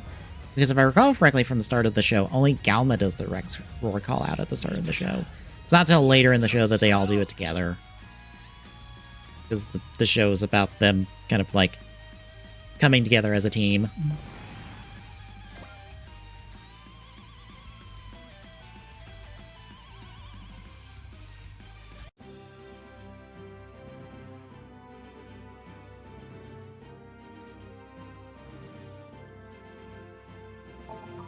Well, the broad strokes from this chapter, or from this mission, in terms of, like, the Dynazenon crew here, that is the episode 1 of the show. Like, the broad strokes, at least, of what they do. If you take out all of the floating city stuff, the ninja robot stuff, the getter team stuff, remove all that, the broad strokes of, like, episode 1 are represented in this mission. Because that's just how Super Robot Wars does it when it does adaptations of like, oh yeah, that stuff is in there, but it's kind of mixed in with other shows and stuff. It's the appeal of doing the crossover stuff in SRW, at least.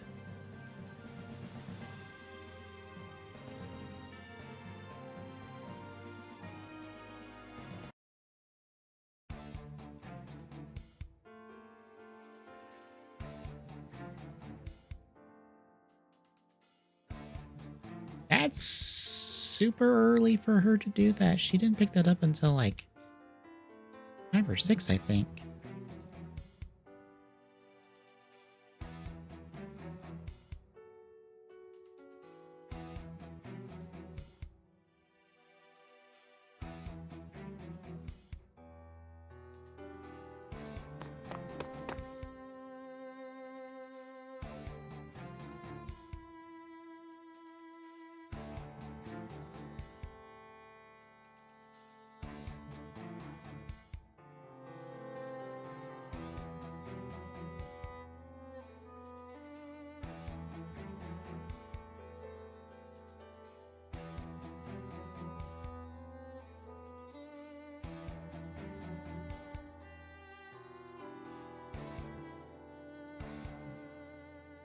I wonder how they'd handle Yomogi and Nemi's, like, whole subplot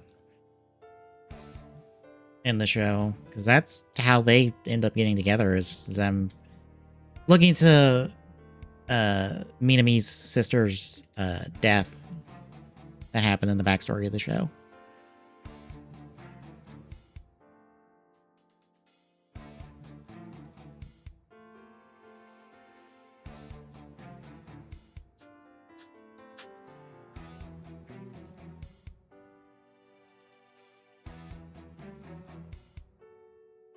Yeah, help them out. Did nothing, because I just used Dynazenon for the mission.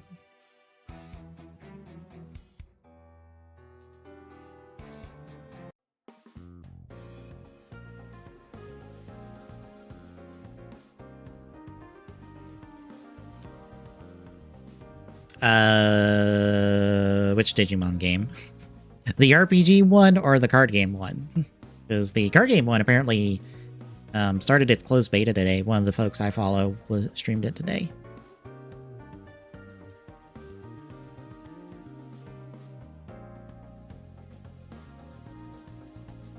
Yeah, the Digimon Elysium is basically a digital client for the Digimon card game. They opened up closed beta applications this past week, and they started to close beta today. It basically looks like what you would want for a TCG client, basically. I don't think there's any, like, new news with Time Stranger, which is the RPG one. Yeah, Elysian. Yeah, that's... Yeah, it's mobile only for now. I would assume they'll get it on Steam and stuff eventually. It would make sense to get it on Steam at least. Because if I remember this right, Marvel Snap's on PC because it's on Steam. But when it first launched, it was like it only basically had like the mobile client basically, or mobile version of the client, because it was like basically 4x3.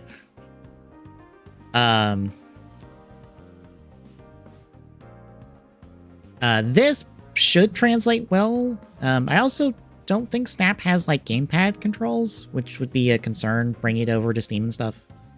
But it should be fine without gamepad controls. Because like I said, Marvel Snap I don't think has gamepad controls. It's mouse, basically mouse only.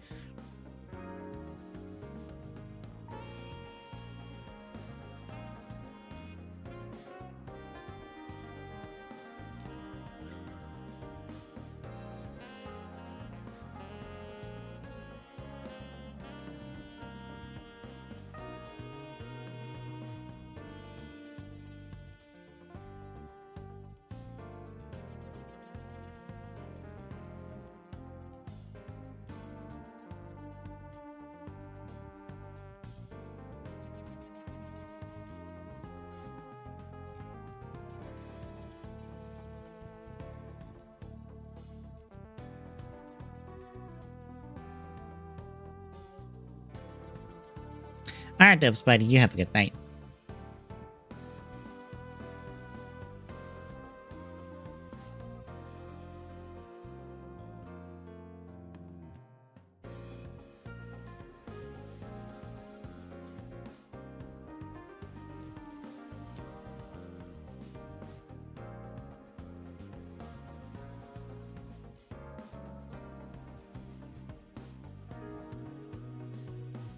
Alright, we get Chisei as a sys crew member. And we can assign her. I wonder what hers is.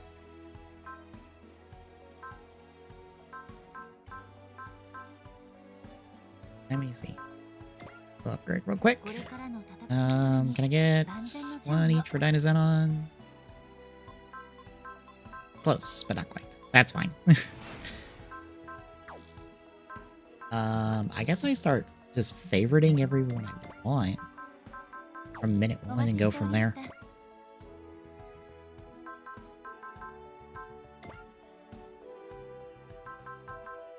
So we got what? Fighter Spirit Program. Yeah, level 2, so that's extra morale, okay.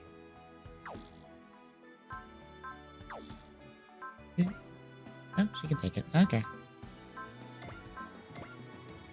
As well.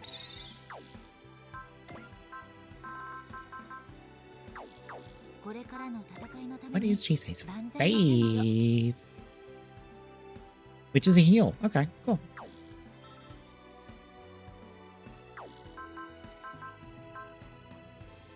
So I can only have 3 at the moment. Okay, who do I...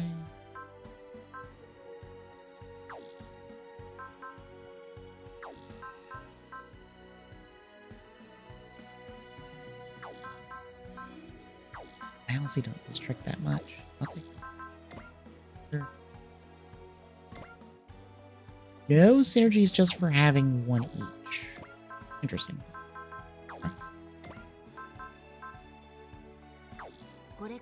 There. What do I got new parts wise? If anything. KGP. Oh, so I started morale and plus 20 me. Okay. Just give Galma basically his equipment. カスタマイズを始 Anything めま new しょう here?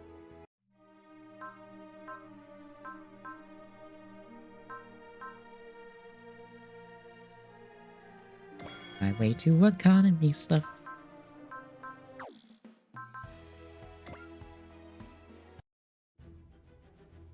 Okay, so they're guaranteed the sort now. There probably is differences between missions. I might check that when I play the game end of the month.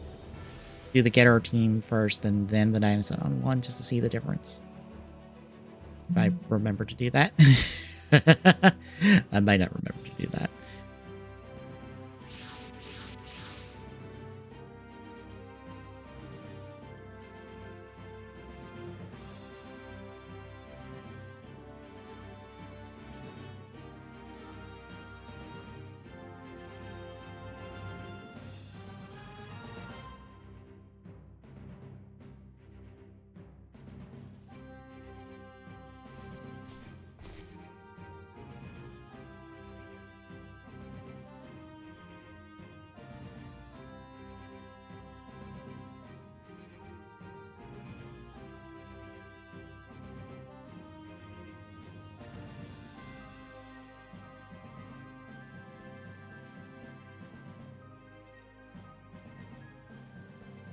Is it access? I thought it was access code.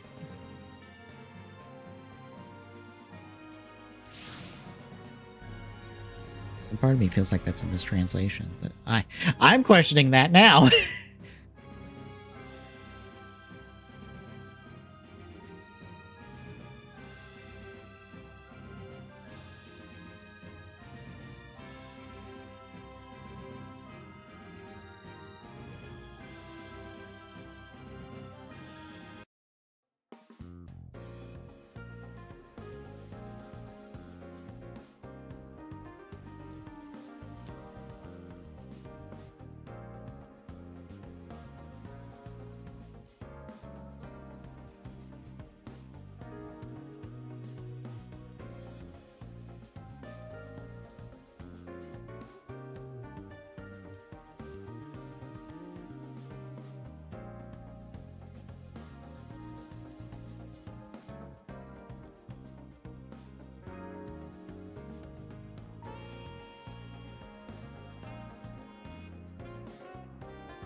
Yeah, but damn it, now I want to see the difference.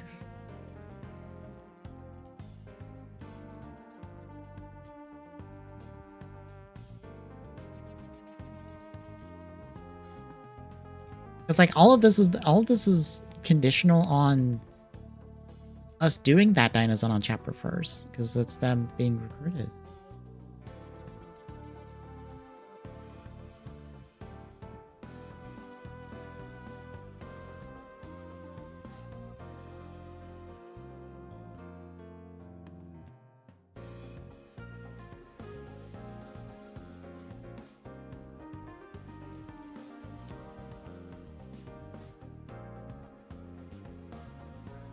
Also, again, I guess we're not going to do Cat tonight because we're at 2 hours, but I want to see this demo through to the end, so we'll just do the demo tonight. I was honestly expecting less. I was not expecting a good 2+ hours on this.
Up. Those didn't last long.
Oh, sure. Yeah, it's the drop mobility. Alright.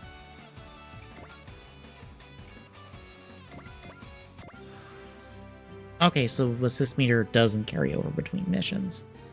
Okay.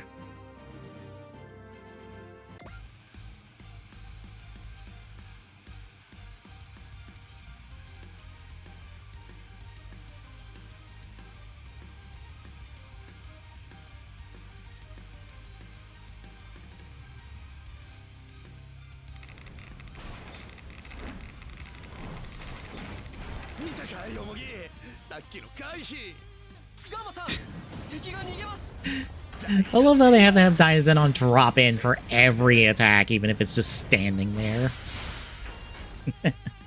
Weird quirks of animations.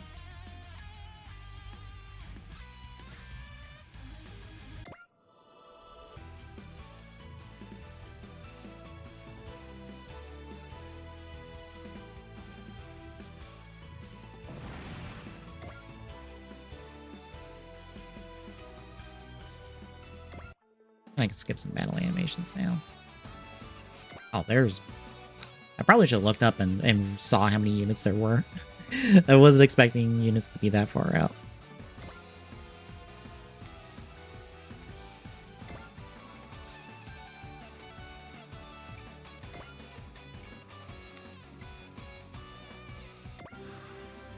Oh, oops.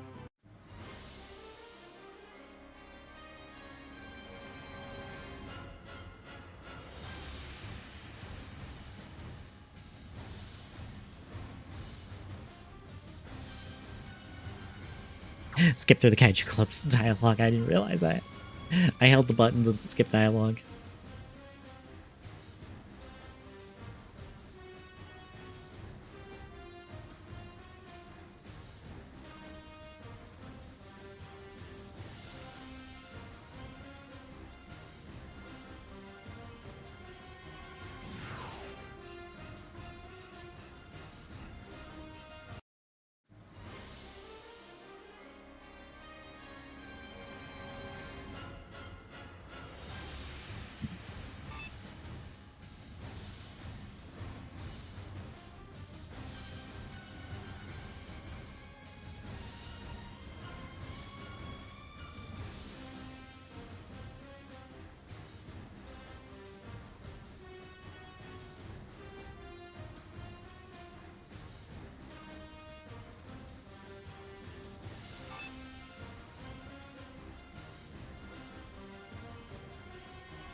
I honestly thought we would get to pilot that since we piloted one of those grunt units earlier.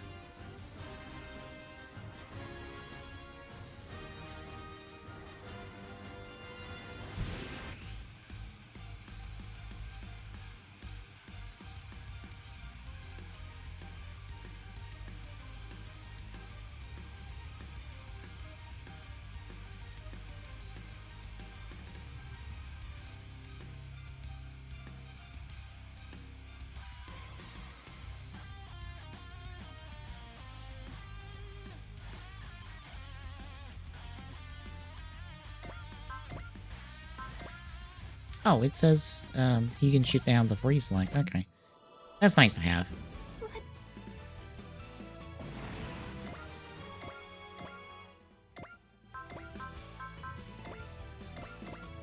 Okay, so real quick.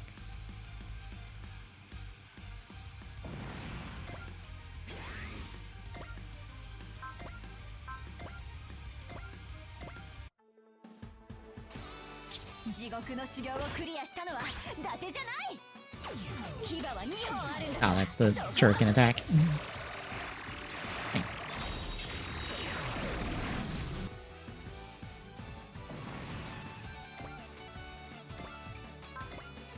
I mean, we might as well open with Getter Beam.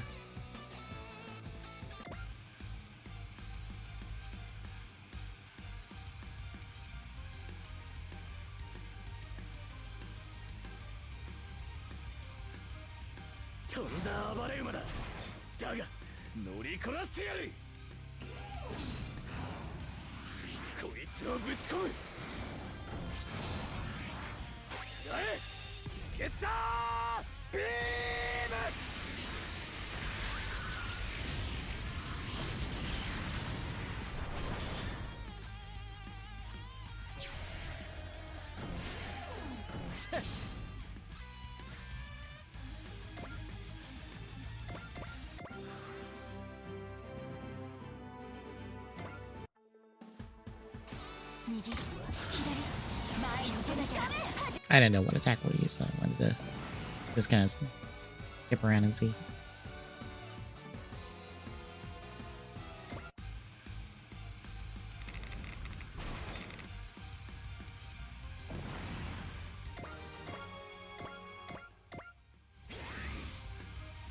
Can use the assist link now.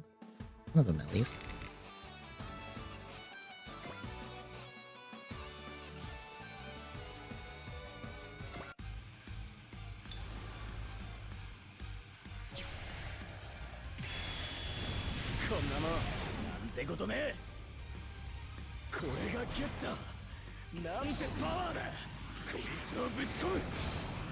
Getter Beam.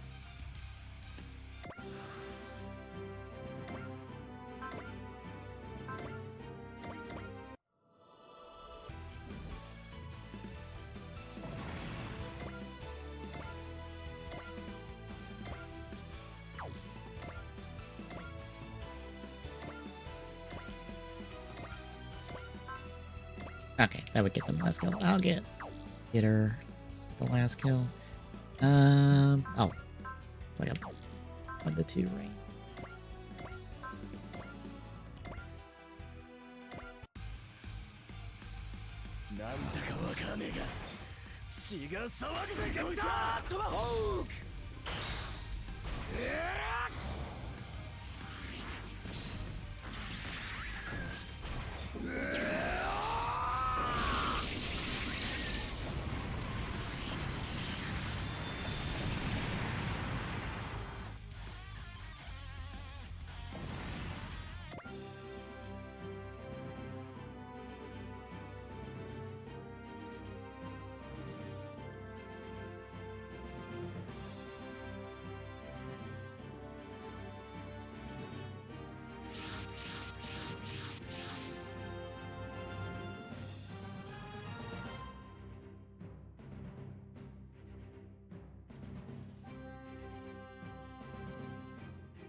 Yeah, let's not fight the Getters. That's not going to end well for anyone involved.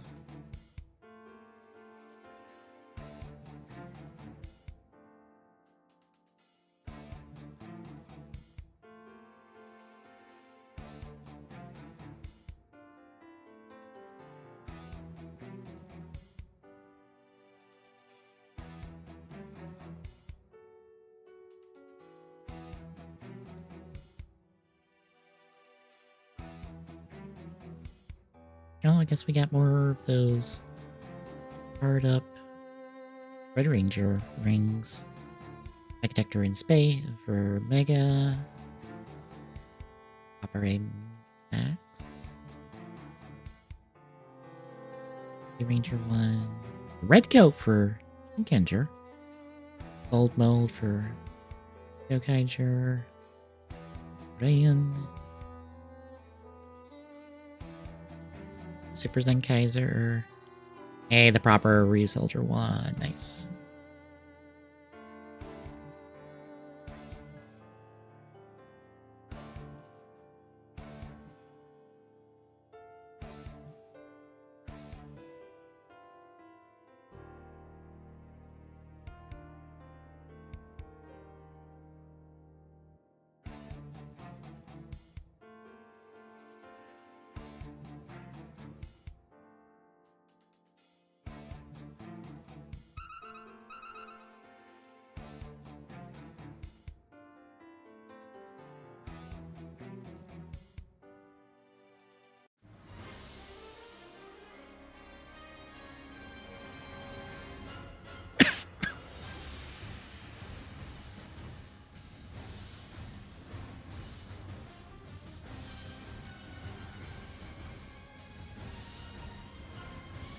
To get her team at each other's throats. Makes sense.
The fuck do they have in the lab?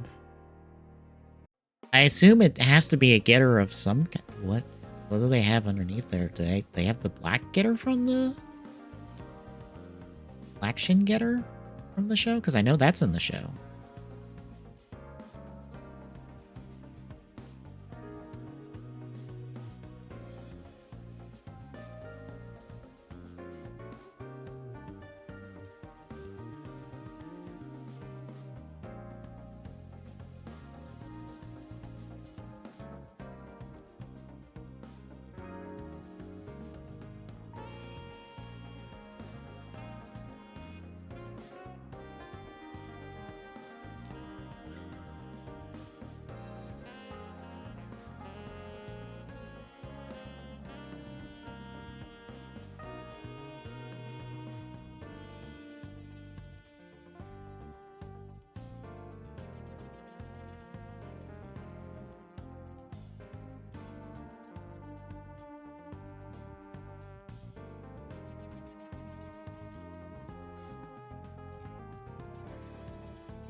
And it's basically 3 missions down.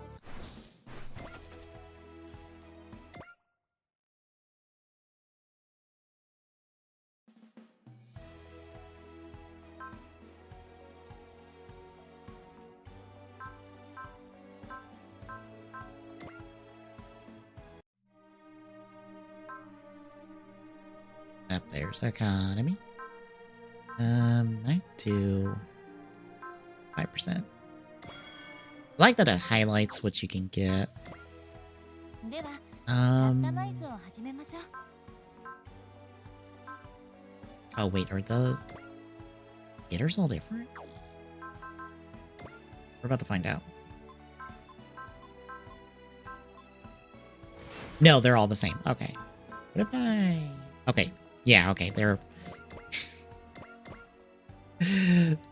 all listed separately, but they're all interconnected. So you upgrade one, you upgrade all 3. Okay. A little weird, but it's not the first time they've done that. Oh. I do not have enough cash. Damn. Oh well. お待ちしておりました。 What do we got program-wise? Potential program and a spirit. We can even take a potential program.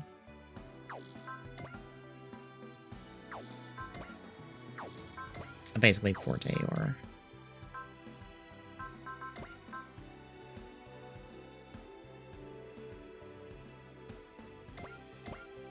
Basically lower health, better stats. カスタマイズを So 始め then ま it しょ was this う。お待ちしておりました。 there. Part wise, I assume we get a new getter part.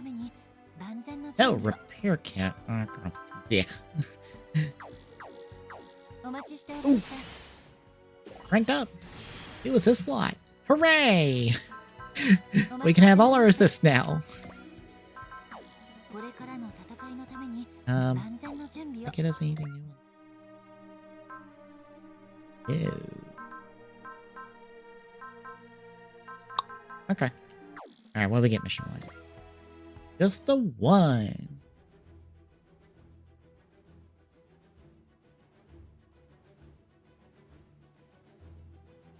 Oh, holy shit. G-Gundam off the bat. Fuck yeah, let's go. Okay. Give me a minute. I need to check something. I was not expecting again. We are 4 missions in.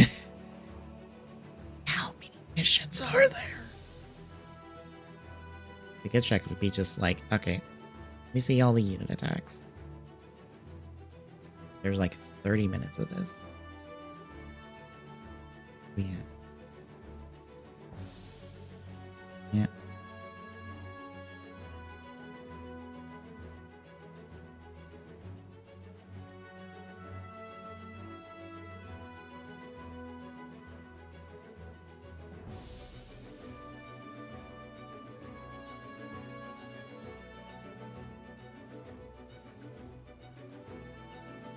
Okay, this might be last mission. Might. It depends on who shows up. There's still at least 2 units that have attacks, because the SRW count, I forget their name. D1 to something, I forget all the digits in their name. But they put together a video of all the attacks from this demo. And there's like 2 units still in that demo that we have not came across cross paths with.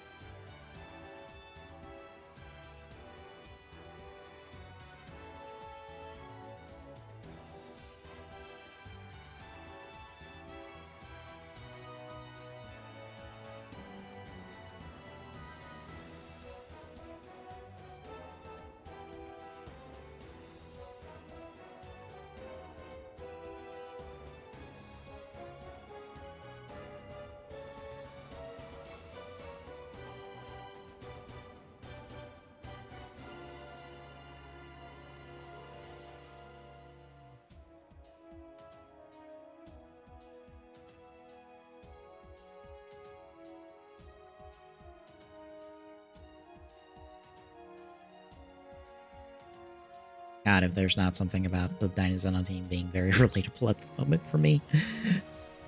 Oh, ooh, whoa. 1 second.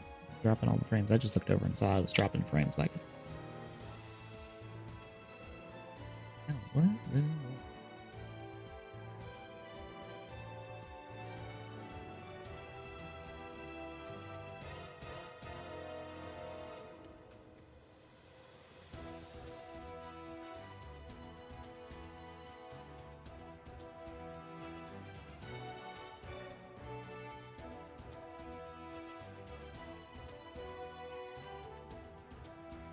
1 second, folks. See if this. It is not straight now.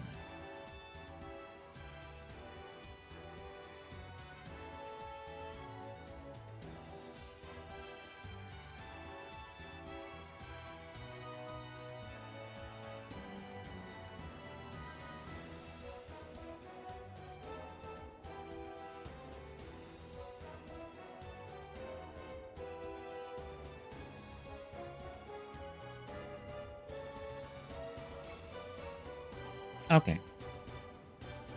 I'm gonna give it a minute. Had a bit of frame derpage there, but it seems like we're good.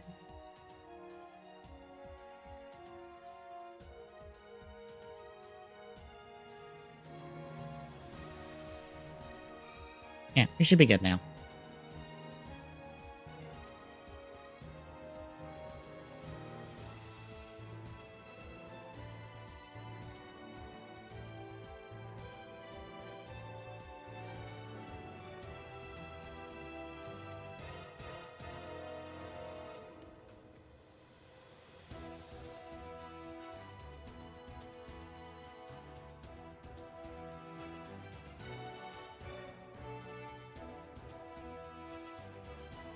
Oh my god, they gave G-Safe. This is adorable.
Oh, they did start.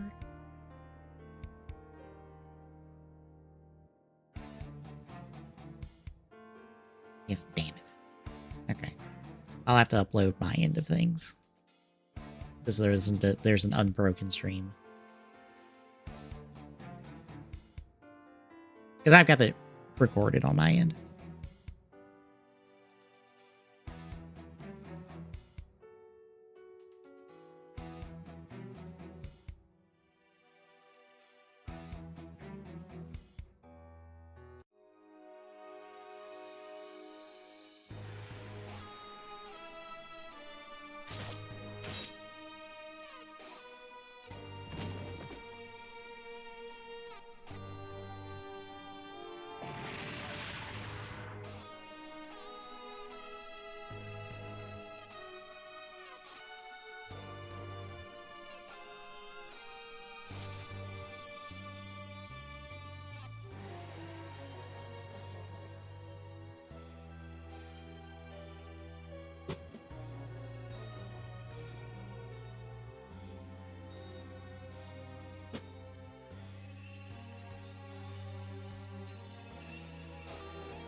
Okay, these are the two more of the original characters. I was trying to figure out who they were, and I was just like, are these Macross characters?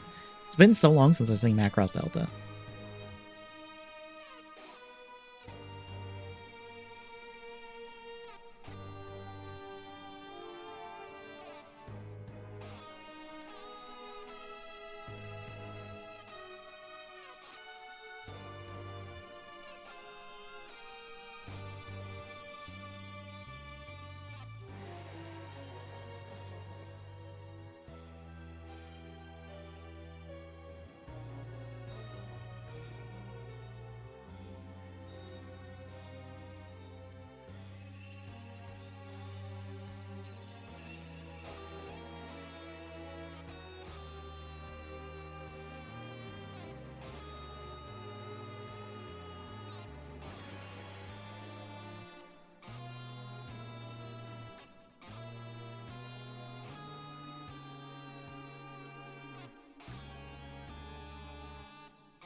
I'm honestly surprised we get Rising Gundam off the bat. It is a shame. I kind of hope, because I'm pretty sure there's a existing, besides the one that's in the build series, there is an existing upgrade to Rising Gundam. I kind of hope they sneak that in here. Granted, they kind of spoiled one thing they already snuck in here.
Oh, that's an immediate kill.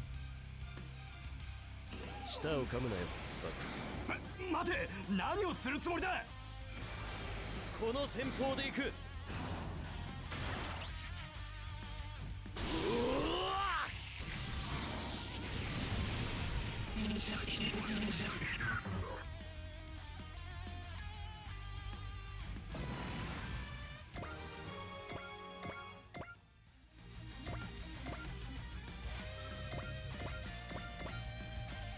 Move everybody forward.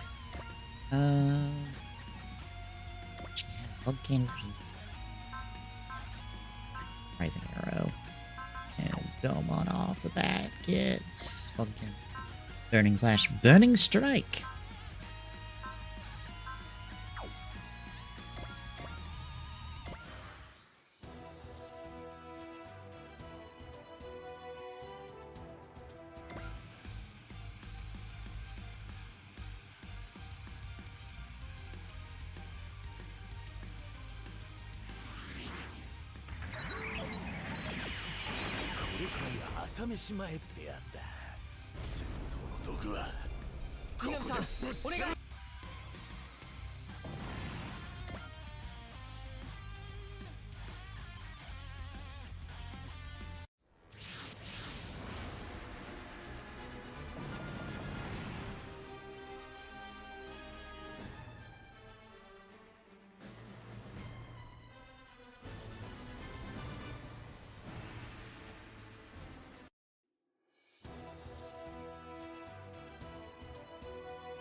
Okay, there's one of the units.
居住区が無事ならば戦闘は続行です。敵は無人機です。では遠慮なく駆逐しましょう。ターゲットはロックしました。あ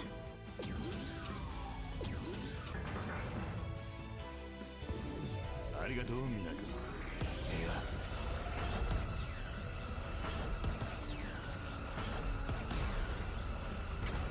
I was about to say miss, but no, got the hit.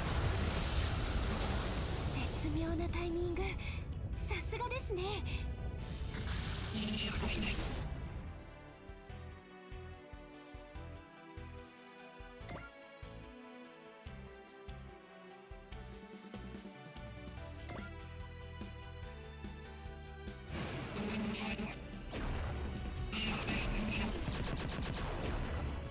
すぐに避難が。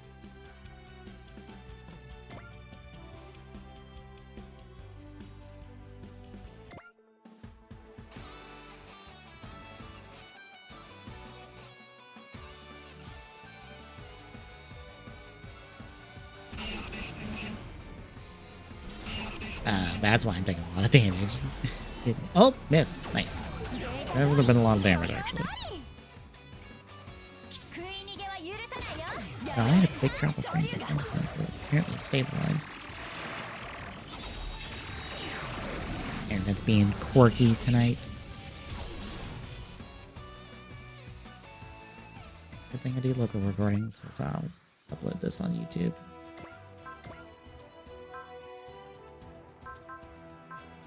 Oh, we got a map weapon now. Nice.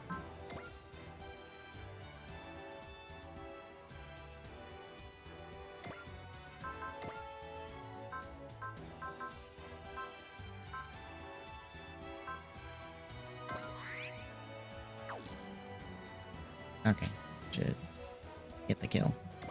See the big fancy attack now. アニーナ先生、敵 AI のパターン解析をお願いします。即挙データ確認。撃ち方始め。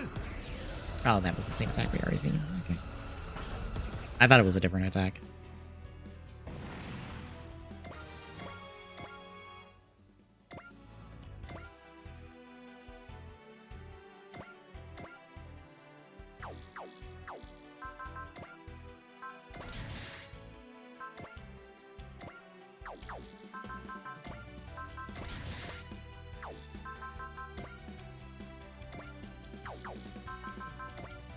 There's a nice one. Stay in. You close the distance. こいつは俺がやる。変われ。黙っていろ。あれは俺の獲物だ。これが音速の戦いだ。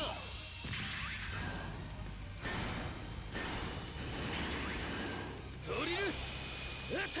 ック。ゴッドガンダムの力を見せる。 This is the second time I've done G Gundam in its post series for SRW since T was also a post series G Gundam.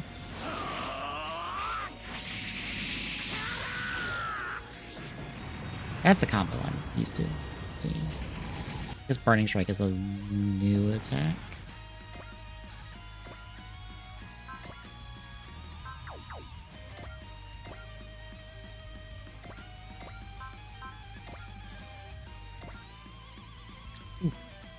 Okay. Thanks.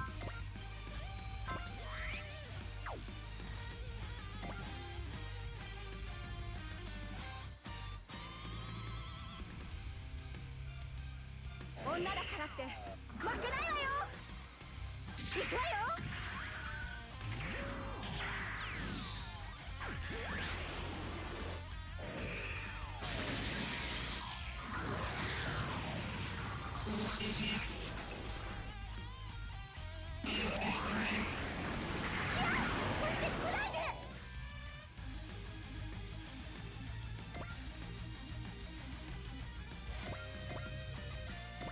Oh, shoot. Probably should have tried to move like one over. Really? Not in range of anything. 残念。もう行動パターン読めちゃった。人間用心部。一の撃。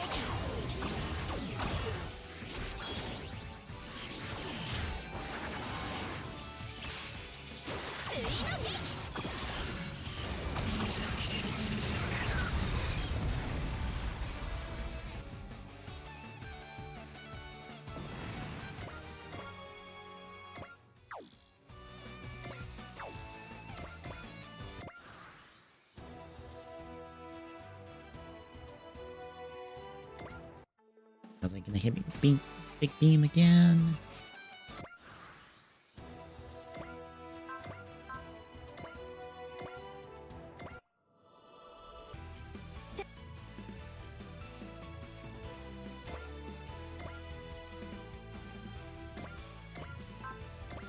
Well, we get the big fancy attack. It doesn't kill, but we get it at least. 時間をかけるつもりはない。必殺の技を見せる時だ。行くぞ。ダブルドリルストーム。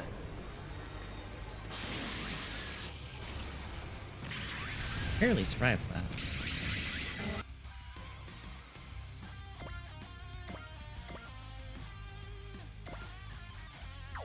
Nope.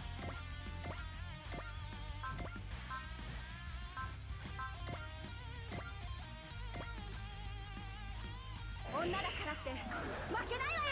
この Rain, why do you have shit accuracy?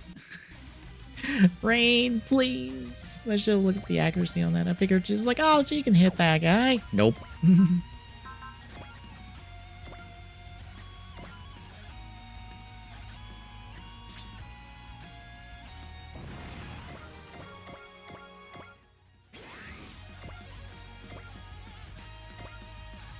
Oh, you only have like a machine gun and a beam saber. You don't.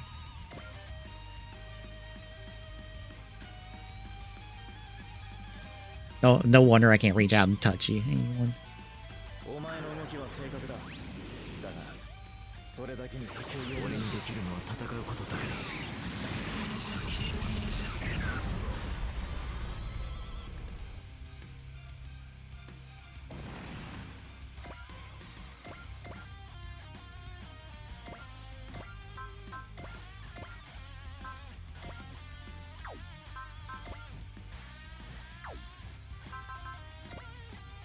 Uh...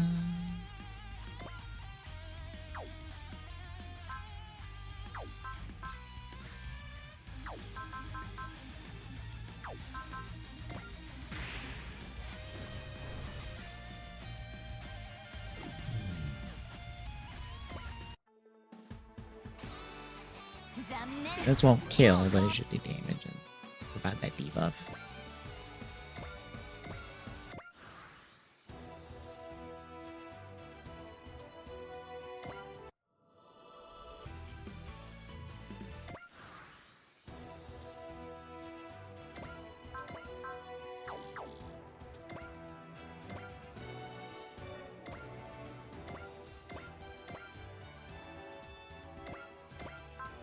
That should kill.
Nice to see the wing crew was exactly how I'd expect them to be.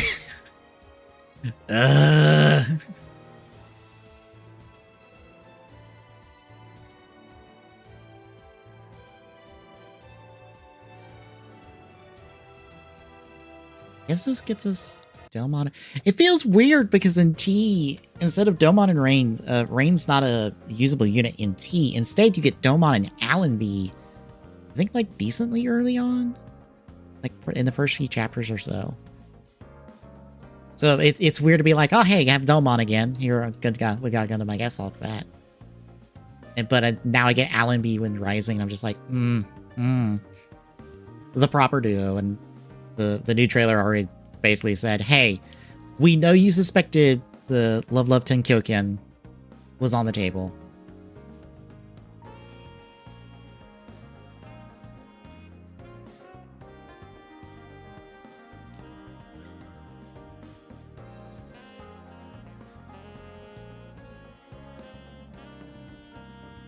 But it's nice to know that just they confirmed, like, yeah, you're gonna get that as a tag attack.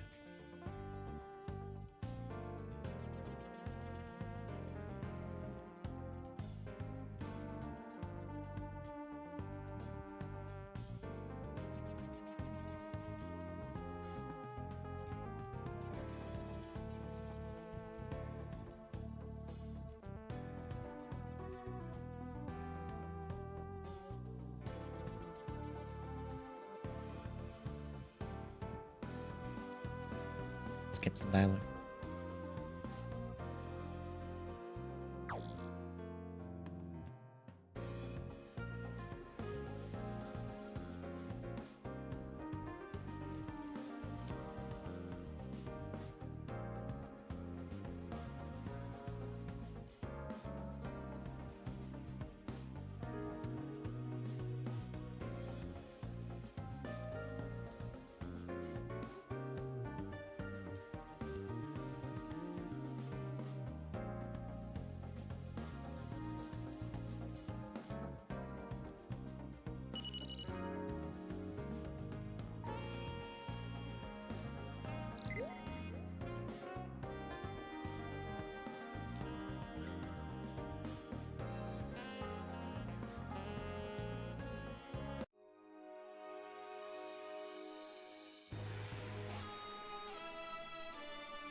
I assume you're yep, okay, you're original. I had a feeling.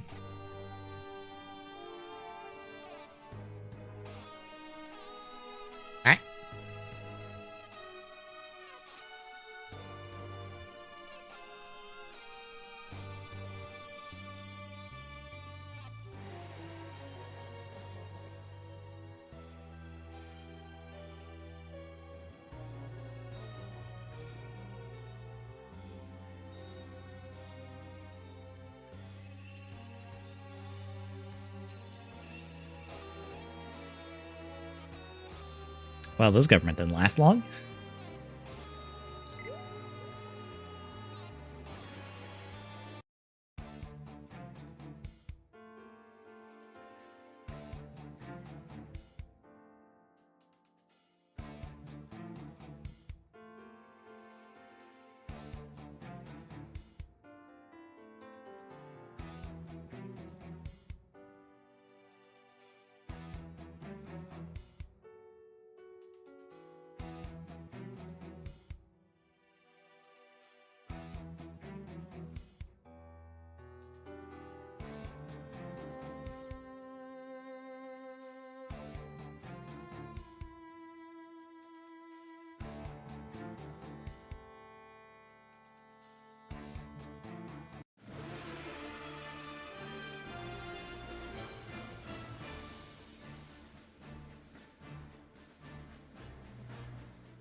I am surprised they didn't let us name. They usually let us name the force we're under. Or the force we're using.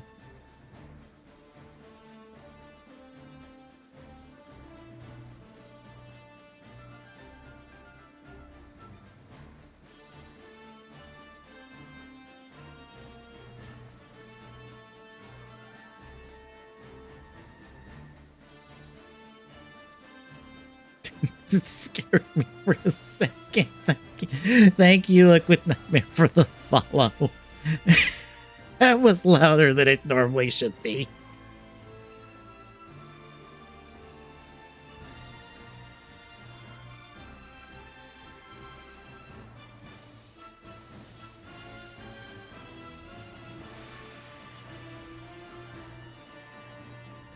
Oh, okay, we do get to name it. Okay. You know what? I'm gonna use the name I used in T. I used the name?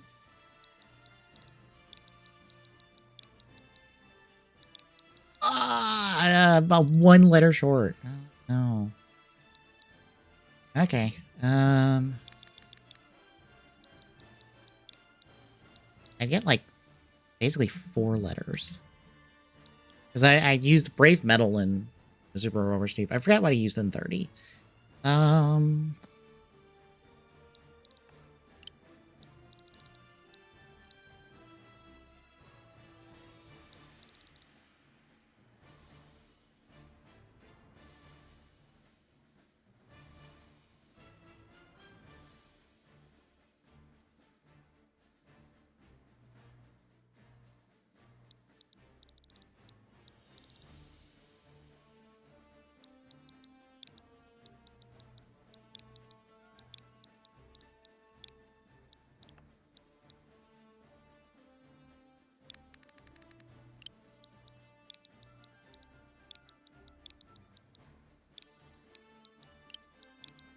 I'll just reverse it.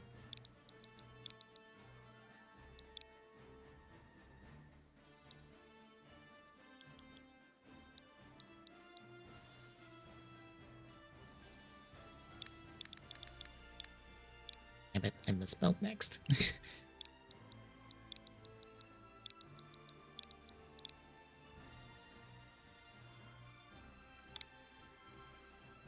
Even though we don't have a Brave show in this.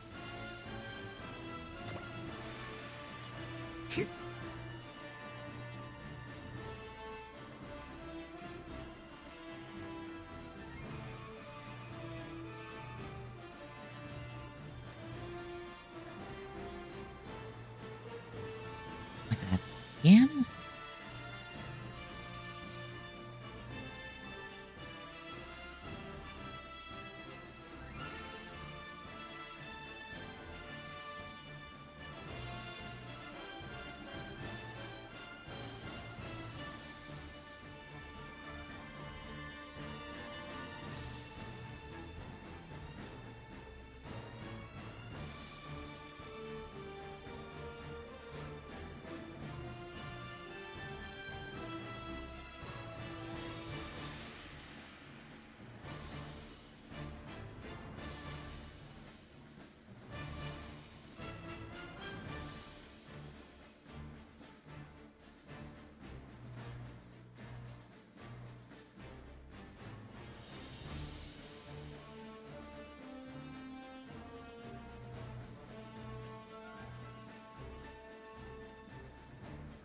It is a good thing I am doing local recording of this. Because that is the second time the internet's just dropped out so badly. Looks like it's in... He stay dropped out? Come on. Come back to me.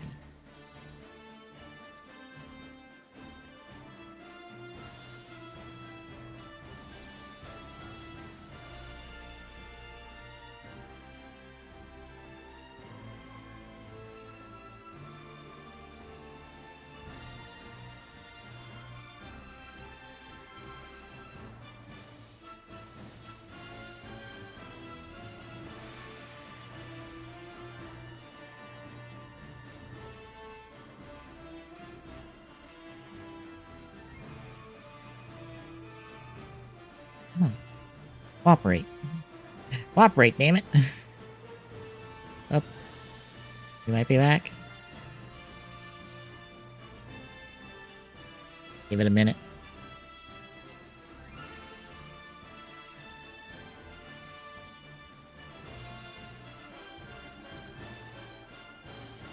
Okay, we might be good. We might get to finally finish.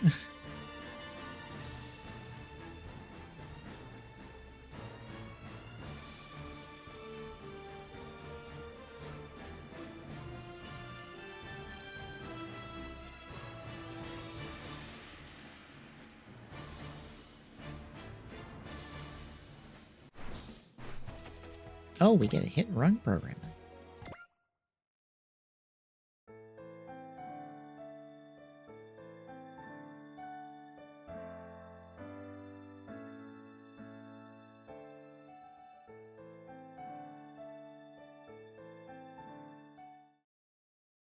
That finally the end of the demo?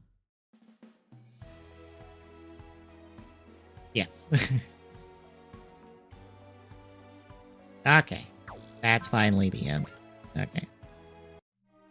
It is neat that we get basically to end the demo naming the team, kind of going forward from there.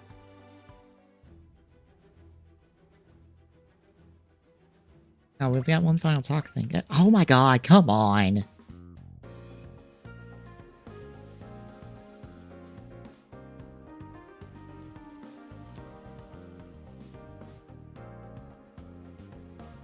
As soon as I go to do the talk thing, the internet just drops again.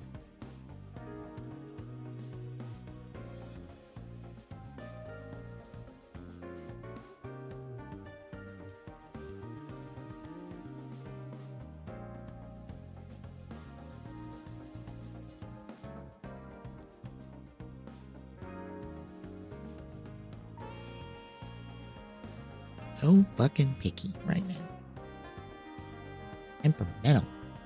Come on. Come back to me. Come on back, internet.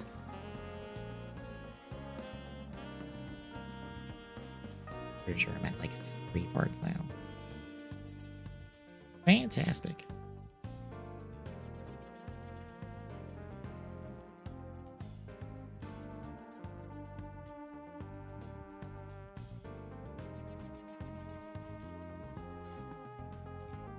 Restarting the stream again.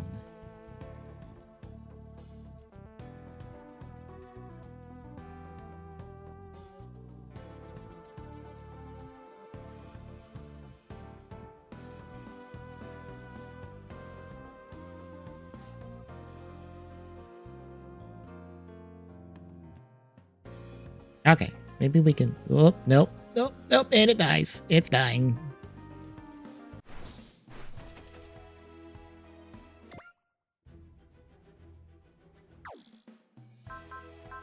Apparently the stream is just gonna be done here, folks. My internet has just said, you're done. You have went 3 hours, you're done. Come on.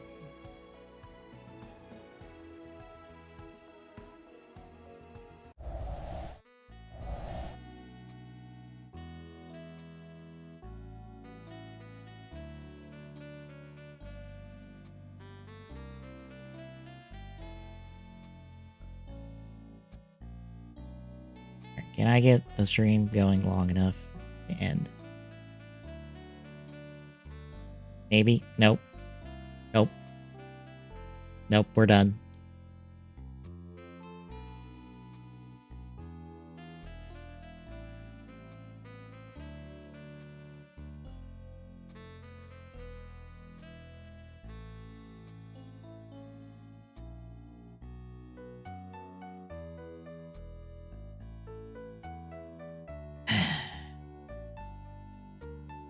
Fine.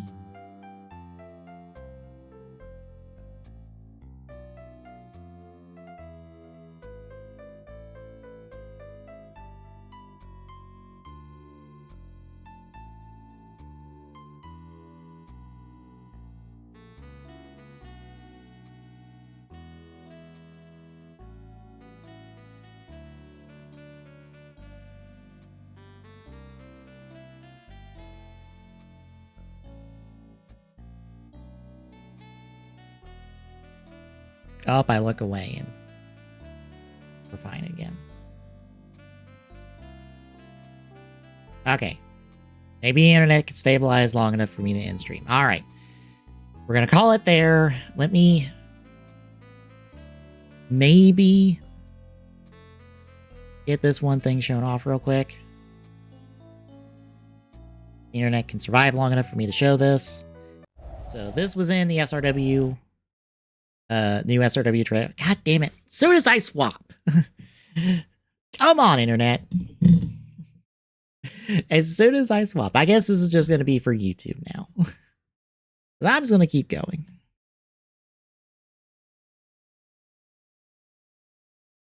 Maybe.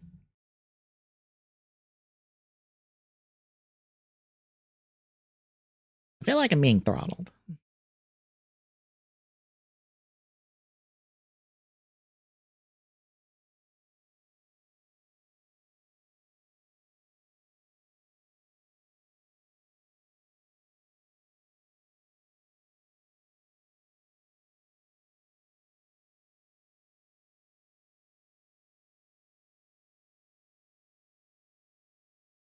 Okay.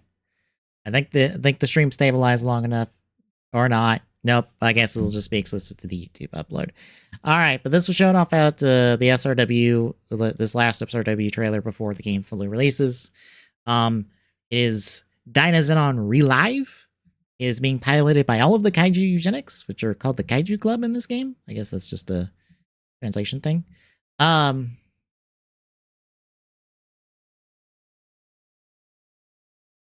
But this is a new version of Dynazenon that's going to come in this game. I'm guessing it's going to be a secret unlock to get the Kaiju Eugenics to win over and not have them die at the end. But yeah.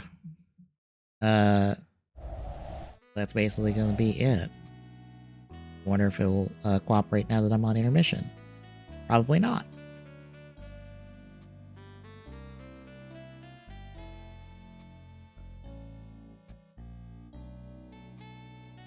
Yeah, I'm basically talking to the recording at this point because, yeah, we're basically going to be done now.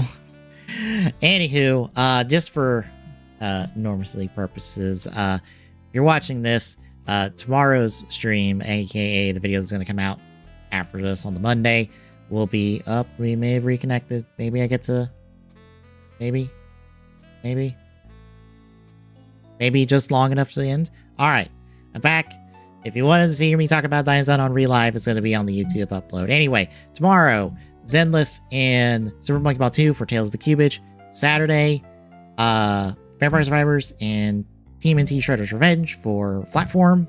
And Sunday will be Fortnite and TGS. And the internet's dying. So that's going to be the end for the stream there. YouTube archive, Twitter, Blue Sky, the like. I guess I will see you all tomorrow.